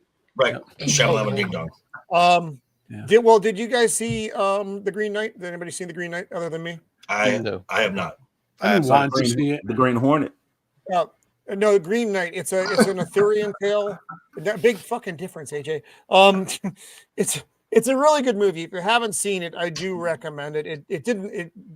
It was in the movie theater. It wasn't like a super popular film, but it's a very good film. And Dev Patel plays the lead in that. So Green Knight, if you haven't seen it, check it out. It's worth your time. So that's another one I'm looking forward to, though. Again, and it's funny because we talked a little bit, Joker, movies coming out in 2024, and I'm like, fuck, there's 2 movies that I give 2 shits about. But then we get, then the Ministry of Ungentlemanly Warfare, and this is coming up. I see these things, and I'm like, that was me, Salty. Yes, that I was the one. And so it's not the the big flashy movies that I'm getting excited about. Yeah. It's these little gems that are popping up. It's like I didn't know these existed. So I think that's going to be the stuff, the under the radar stuff that the big studios didn't vomit upon us that are getting that's going to get us excited about movies. It's a tough one in the modern era to get excited about going to a theater. I don't go to the theater very often. I'm excited about going to the theater. My theater is doing a once a month release of a lot of Ghibli movies, so I'm going to be at the theater at least once. The one closest to me, matinees are $5. So I'm like, okay. Oh wow. Our cheap movie is the $14 matinee. That's our cheap movie. Ooh, California. Wow. California. Well, I know. It's how much is I'm just curious. How much is like a large popcorn? If I'm getting popcorn and a drink, I'd spend another $20. Holy, okay. Ouch. Yeah, I know that going in. It's $40 to see a movie, basically. 20 or so for the ticket. Yeah. You have to pay an extra $10 from the crew to when I go to the theater, I smuggle snacks and drinks in. Because let's see, I hide them on my wheelchair. A medium or a medium beverage, nachos, and my ticket's like $20 total out the door. Yeah, that's like half price. What's crazy about the one that I go to is that a bottle of water is cheaper than a medium Coke. Yeah. Their profit margin on that is like through the roof. It's literally popcorn and syrup water. And yeah. It's like 10 cents worth of product, and they're charging like Zach. I just sneak stuff in and tell them I'm fat. No. I don't know what it is, but based on NASA's recommendation, no. Yeah, if NASA's telling you vehemently to watch it, it's an immediate no. I love NAS, but no. I watched one of his recommendations. Same. The Great Silence. Are you smuggling that in your pants, Western. Salty? Okay, we've got Daredevil coming up, and I've seen a couple things about Daredevil. I get excited, and then I get like the Return of Bullseye. I was like, okay, cool. I enjoyed that part from the series, and then like the next story over, which I'm going to pull this one off and bring the next one up, made me go, oh. I mean, they're bringing back they're bringing back Foggy. They're bringing back Karen Page. No, they're doing a lot of the good stuff, but then there's this. It's this. Are they going to have the guts to do the full storyline? Has anyone besides me read the comic book? Yeah, I've read all of them. So what happens in the comic book? I will explain to people. Spoilers, right? Karen Page gets addicted to drugs and human trafficked. Okay. Yeah. So that starts the whole mess off. Will they have any courage to do that storyline in this? No. Nope. No. Oh, no, well, that definitely won't be no. If they're not gonna do what's his the Last Airbender and changing his ways, they're not gonna for the audience. No, they certainly would. Well, because in the Netflix show, Karen Page, when we see her backstory, she was a drug addict. So this is just going to be as what Matt is saying, this is a relapse. And what happens is, and again, this is a Frank Miller storyline. Yeah, there's no way Disney is going to do a Frank Miller storyline justice. So what happens is the reason it goes to hell is because she's so addicted to drugs. She for a shot of heroin, she gives up his secret identity, and the Kingpin finds out and it ruins his life. Well, that isn't even my problem though. My problem is this: hires directors from Loki and Moon Knight. Both those shows sucked. Yes, both those shows sucked. So Loki is the worst thing that happened to Marvel. The absolute worst thing. So I get excited, and then, like I said, immediately Disney Marvel pulls the rug out from under me. I'm like, okay, well, they're cool. They're bringing back the characters from the Netflix series that I enjoyed, and then you fucking asshats. First season of Daredevil was awesome. The fucking gold, man. I liked all of Daredevil. That was the best live action was fucking so good. Superhero show I've ever seen. I love that too. Then they just season 2 when Daredevil and Frank Castle are debating vigilante justice was fucking amazing. Yeah, that scene alone was gold. Yeah, when they introduced the Punisher into that, that was top tier show right there. Well, season 1 of the Punisher, even though the was actor very good. Season 2 was terrible. Season 1 was in my opinion, was not big enough to play Frank Castle, but man, he really he made up for it in attitude. I don't know if now that you look at, like who else would you have cast in that? He was perfect for it, in my opinion. I even liked Jessica Jones. I like Jessica Jones too. I thought Jessica Jones is a really well done show. She has the correct RBF to play that character. Kristen Ritter was perfect casting. I like Jessica Jones the first season because of the Purple Man. I hated the change they made to our character from the comic. Sometimes when you read the comic book and you like a character in the comics and they change it radically in the show, it gets annoying to you. I will admit that like how they destroyed my favorite comic book of all time, Iron Fist. They destroyed him in that stupid show. Destroyed him. They did. I hated that was so fucking bad. They destroyed the war. They destroyed the character. He was better in the Defenders as a part of the ensemble. That series was terrible, and that series took so long to get going. Took so long. It's out of 8 episodes. The only thing good about the Defenders is the hallway fight scene. You can just watch that 5-minute scene, and that's it. Yep. The only thing good about Iron Fist was Madame Gal. That was it. Yeah. Oh, there she is from Game of Thrones. So casting, she has a really cool lightsaber. I agree. It's I don't know. It's not good. It's just hard, even if you're like a normie. It's hard to get excited for any of this stuff anymore. Yeah, I knew it. I've been keeping track of all the things y'all are going to be giggling at. Okay.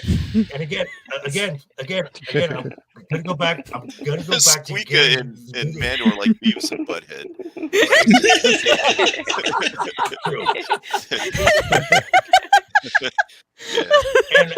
And oh dear.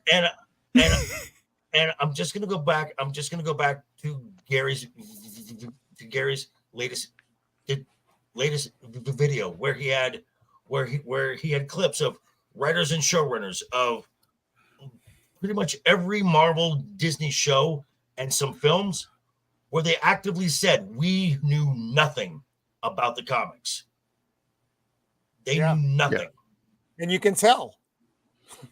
You said it earlier, Joker. They make sure they get people who don't know anything about it so that they don't ask questions. Don't come they should have hired me then. I know nothing. I could have made money. They should have hired you. They'll probably did a better job. Well, I can guarantee you. So out of those two Fantastic Four movies, the 2005 and 2015, which one was closer to the comics? I feel like the 2005. The 5. Yeah. I like the 2003 one. There's a 2003 one? I mean, okay, so the 05. No. So the neither the first the first two the first one, and then there was Rise of the Silver Surfer that had, but the dynamic, let's say Chris Evans and Jessica Alba had was very good. The casting of the voice of the Silver Surfer, the Lawrence Fishburne, was great. Julian McMahon as the Victor Von Doom was stupid. And then making Galactus this big, more amoebic cloud that just goes through space was dumb as well. So for those of you who managed to actually see it back in the 1990s, if you could hunt down a secret VHS copy of it, Roger Corman's Fantastic Four film is actually better than both of them in terms of being adaptation.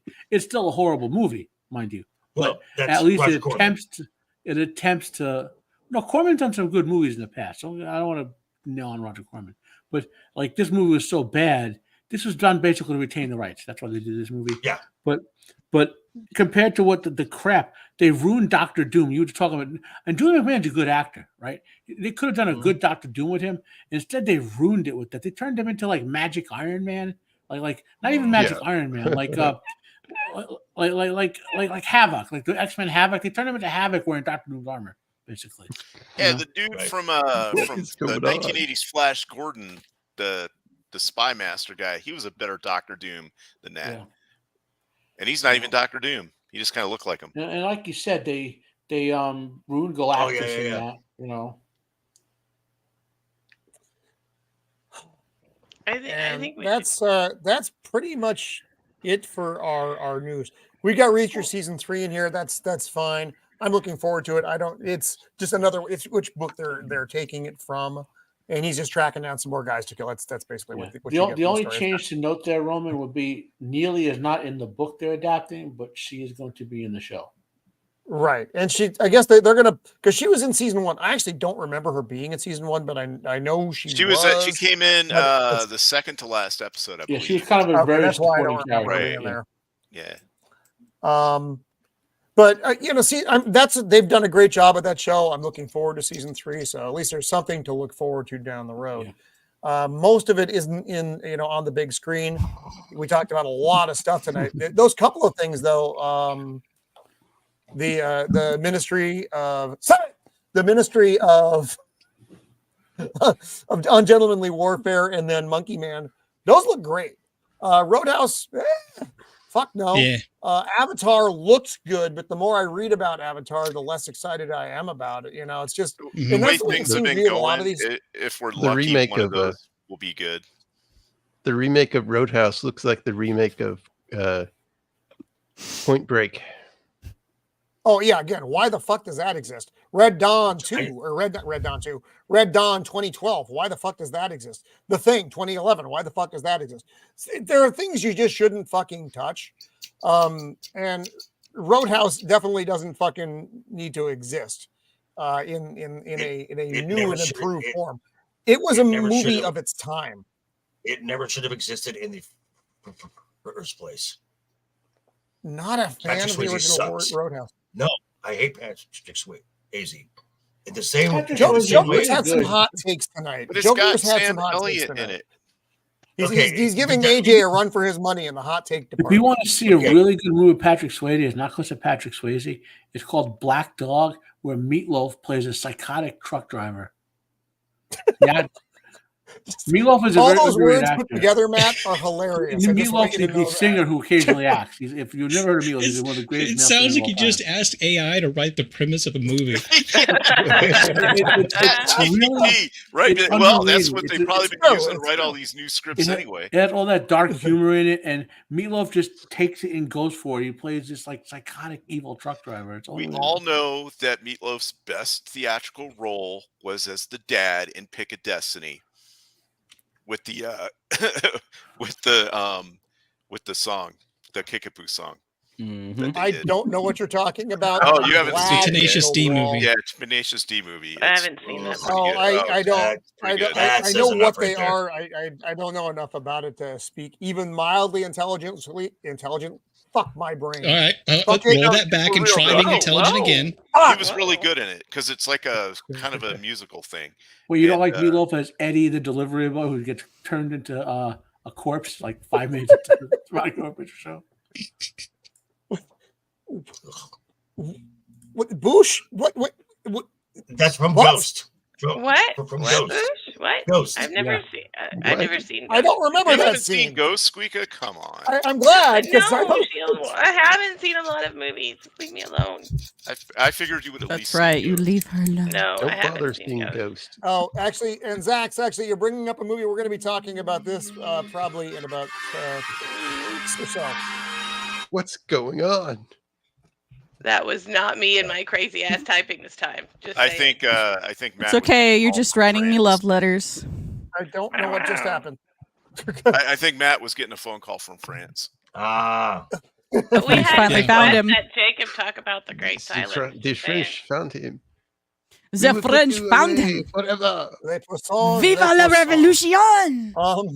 I don't That know was how the many French of you attempting to watched, call me a Exactly, talk me out AJ. destroying France. Exactly. watched AJ. my Ronin stream, but the French got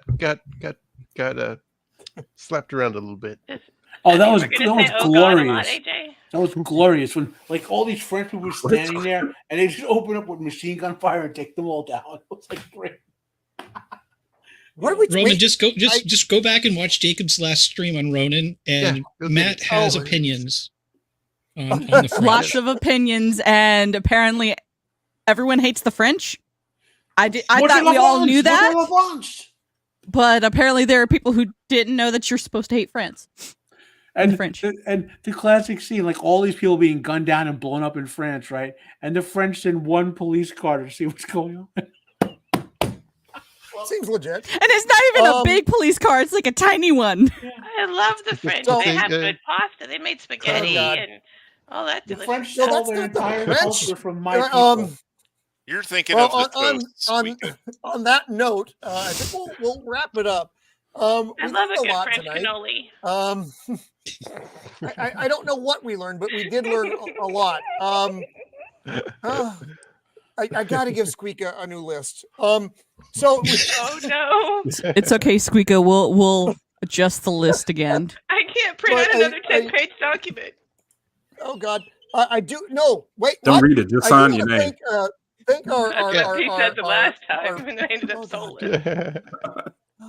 I want to thank our panel for helping my therapist make his money, and for our fantastic chat tonight. You guys are always just wonderful, both humorous and informative. So I appreciate you guys, even you, Nas, especially. you, Yeah, y'all Nas. hit real hard.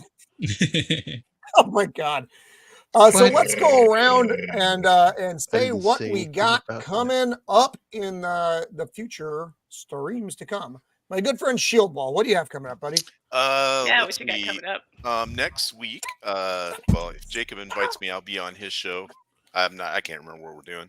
And then next Thursday, I will be on the 1984 Dune movie, Yes. which I saw it in theaters when it came out, and I did enjoy it. But I've never read any of the Dune books, so that's probably why I enjoyed it. Yeah. Anyway, so I'm looking forward to that. Thanks to the chat and everybody, and having AJ on here has been great. Getting those takes, and of I course, got the best takes. Yeah. What I'm talking about. yeah. And then I'd like to thank our other guests, Beavis and Butthead. Ron tonight. We are here for your entertainment. Yep. Wait, All right. does that make me Let the them butthead? entertain us. You guys can pick which one. No, Yeah, you guys can wrestle. I'll be the that out. butthead. Oh yeah, we'll You be wrestle. heads, I'll be tails. Hey. Perfect. They'll be wrestling. Joker voice. What do you? Oh my God, Dempsey. What do you? What do you? What you got coming up, Joker voice? That's more appropriate.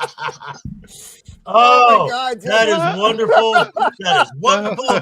This is why we come. This is why we tune in every week. Show's That's over, why we guys. come every week. It's all over. Nothing can beat that. We're done. Here we go. Dempsey, I you have would, won I the would pay to internet watch tonight. that show. That's a show worth. No. Yeah, where's the link for that Oh. one? After the show on Squeaka's OnlyFans change, the first episode of Beaver and Buttcrack. Oh, Mando. oh Lord, Mando. wow. Mando. Joker, Mando. what do you got coming up, buddy? Well, I think we just pitched the idea for the Squeeka Mando show name. So there we go. There's that. So I will be on tomorrow. Lead you talk for Friday Night's Royal Rumble. I think I'm going to be on right after that with Samael the Infamous, and then next week I'll be back here for 1984 Dune. Also Monday, Legion Talk Game of Thrones. We're on season 7, episode 4, The Field of Fire 2, which is where they spent all their money for season 4 and most of season 8 as well. I'm just saying. So always a fun time here. Roman, thank you again for having me on. Chat, you're awesome. Panel, you're awesome. Squeeka and Mando don't ever change. And always remember, folks, we come to the show for the breadsticks. And even though Roman doesn't want to admit it, we come for the business.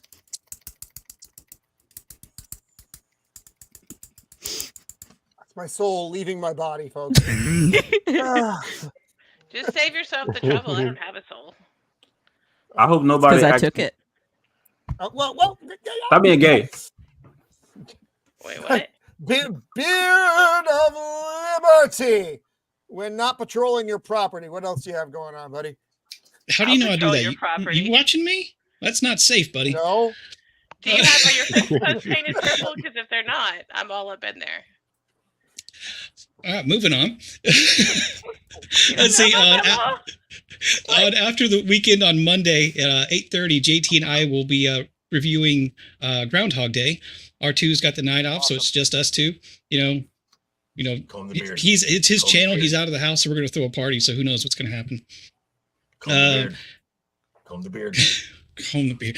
All right, and then I'll be back here next Thursday for the Dune panel. Oh my goodness. I've seen clips of that before, but I've never sat down and saw it all at once. So interesting to get through that and give you all my thoughts. Yeah, it's going to be for those of you who haven't seen it. I'm stroking my beard right now. It's an interesting view. It's a David Lynch film. Never mind. And it feels like a David Lynch film. So yeah, that's the best thing to say about it. Squeeka. I don't even want to go. Mando, what's what you got coming on, Mando? Anyway, speaking of spicy things, this Saturday evening, I think it's 7 Eastern or Central, I forget which time zone she's in. We're going to be doing spicy books and talking about hunting Adeline, which is a very dark romance. Wait, is this the book that they've already talked about? It probably is. Okay. I mean, talked about it yet. Those of us in the group chat have been talking about it. Like the whole idea extensively. came up. I think I was in the chat on a something when the idea got put forward to do the show, because they read some excerpts out of the book and it was pretty crazy stuff. Oh boy. Yeah. I mean, Squeeka and I are also in the group chat, so I'm sure you can imagine what it's like in there. Wow. Oh dear. I don't want to think about it. You know you do. It's just a bunch you're thinking about it. Oh yeah. It's so strange. Matt, our good friend Matt, what do you got? What do you got coming up, buddy? First, I have a public service announcement. France sucks. Okay. My second public service announcement: Gigabyte products suck almost as bad as France and the Speed Force. Don't ever buy Gigabyte products for your computers. Wait, what is this? Which is a motherboard that set me back 2 weeks of putting my new computer together. Defective piece of crap. The highly rated, according to 5 stars, blah, blah, blah. Fuck you, Gigabyte, and fuck France. And fuck the Speed Force. All right. Accept it. Yeah, I was going to say, if you're equating it to the negativity of Speed Force, then it must really be garbage. No, they suckered me in because I stopped buying Gigabyte products for recommending them 5 years ago, right? And because they gave me, I bought a defective graphics card that literally blew up on me, like a capacitor just blew out. I was like, never again, But it was a 5-star review, and I was like, it was $5 cheaper than this one, which I wound up ordering and getting now, an Asus Prime B50 Plus. So to save $5, I gave them a chance with that Gigabyte piece of crap. Wait, was it made in France? Is that why you're mad? Probably. I won't put it past Gigabyte to make their products in France. But anyway, what else I got going on? I'm reviewing Masters of the Air. Episode 2 will be up by Saturday. Great show. I have my Friday Fandemonium tomorrow. Usual comic book stuff talking about. I probably want to talking about Gary Graham again because I find myself watching a lot of Star Trek fan films. You know what I might wind up doing? If any of you guys are interested in this, because Star Trek fan films are like you can just watch them online. Maybe sort of a live watch, talk about it if anyone wants to. I can bring you guys some of the better ones. You know what I mean? But and they've been better than like real Star Trek. I can name at least 10 Star Trek fan films in the past 25 years that are better than real Star Trek. Well, these days that's not hard to do. Yeah, exactly.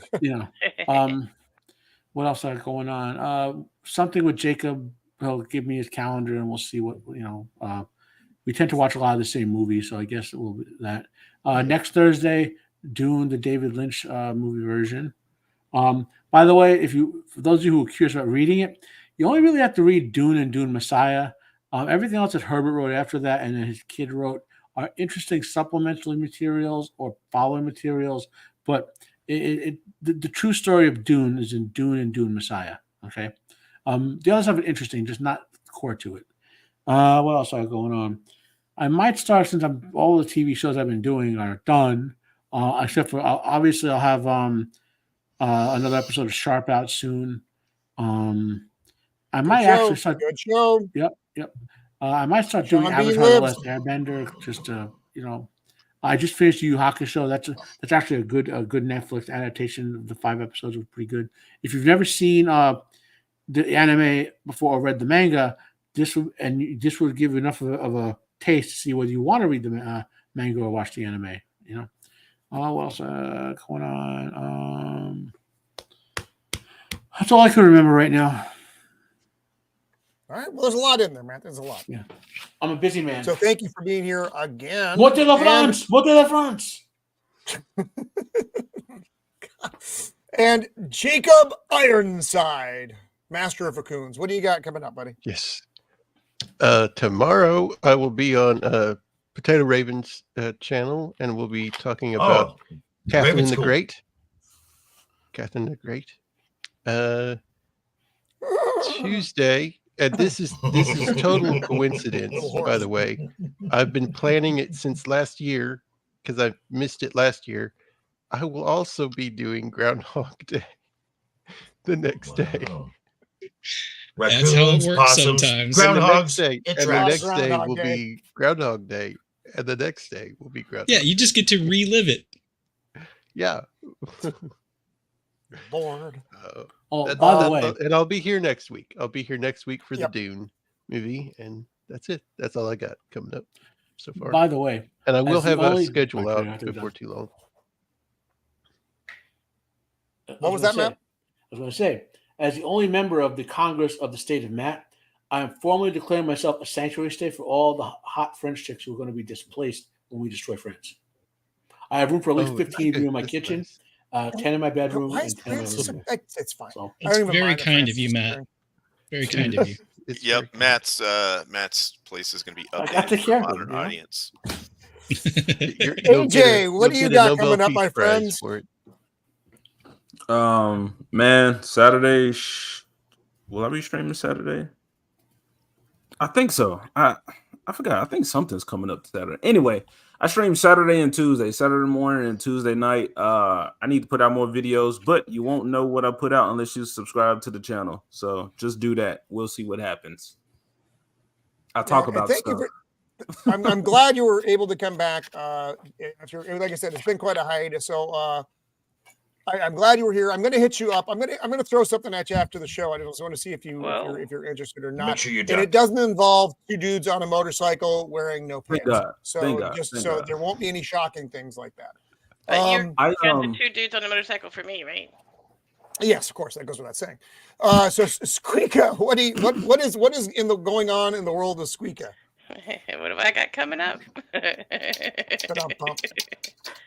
I don't know. What you got coming?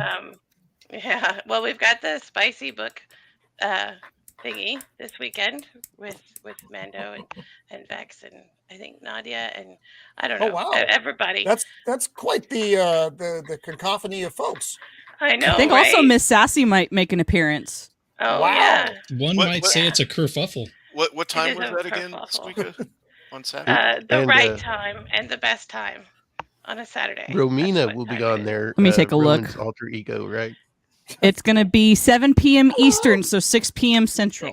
Central. Okay. 6 o'clock real time. Y'all figure it out from there. Because I really want to be in the chat for that, but I might not. Oh, so there's that on Saturday.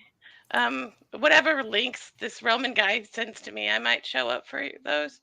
But I don't know if right now I'm just trying to get my voice back and get work done. I'm swamped. Got it. I might hang out with Zach sometime soon. Well, might be is that why your voice is no good? Yeah, I was gonna say. Speaking of Jax, is that the same reason why your voice? Well, I keep telling y'all she was at my house beforehand. I mean, we could speculate how it got that way, but we won't. Lord. Oh, when you work as hard as I do, let me tell you. And to what I hear, That's not making it any better. I would think it works. It's not. I would It's think really, if you- it's really not. It's Mando? only getting worse, folks. It only from downhill from this point. Thanks So, for having me on, Roman. Thanks for sending me a link yet again. Her craftsmanship, Mando is. I love this panel is always just so much fun. And I love you the guys way are you great. say I come out of here, my ribs hurt from laughing. It's a good time. It makes the week go for me because I live a very solitary and horrible life.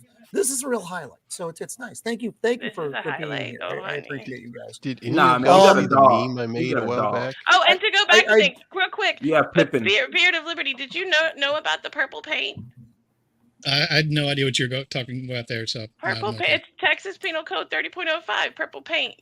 Look it up. You can paint your post purple, and then people can't trespass. I have weird facts, y'all. But yeah, it's purple paint. What do you mean? I wonder if that's a euphemism or something. No, it is. And on that note, if you paint your posts or your trees or whatever, if there's purple, if oh, there's purple trees. No, not that's just your trees. Posts, whatever on your property. If you have purple paint, that's as good as saying "Don't come here." And if you do, you can still get shot. So yeah, don't come. All sorts of books are real long. So paint your post means don't come. It means no trespassing. You can come all you want if they let you in. Oh God. No. All right, folks, we're just gonna go at this point. Again, wait a second, I just got that. Panel. Thank you.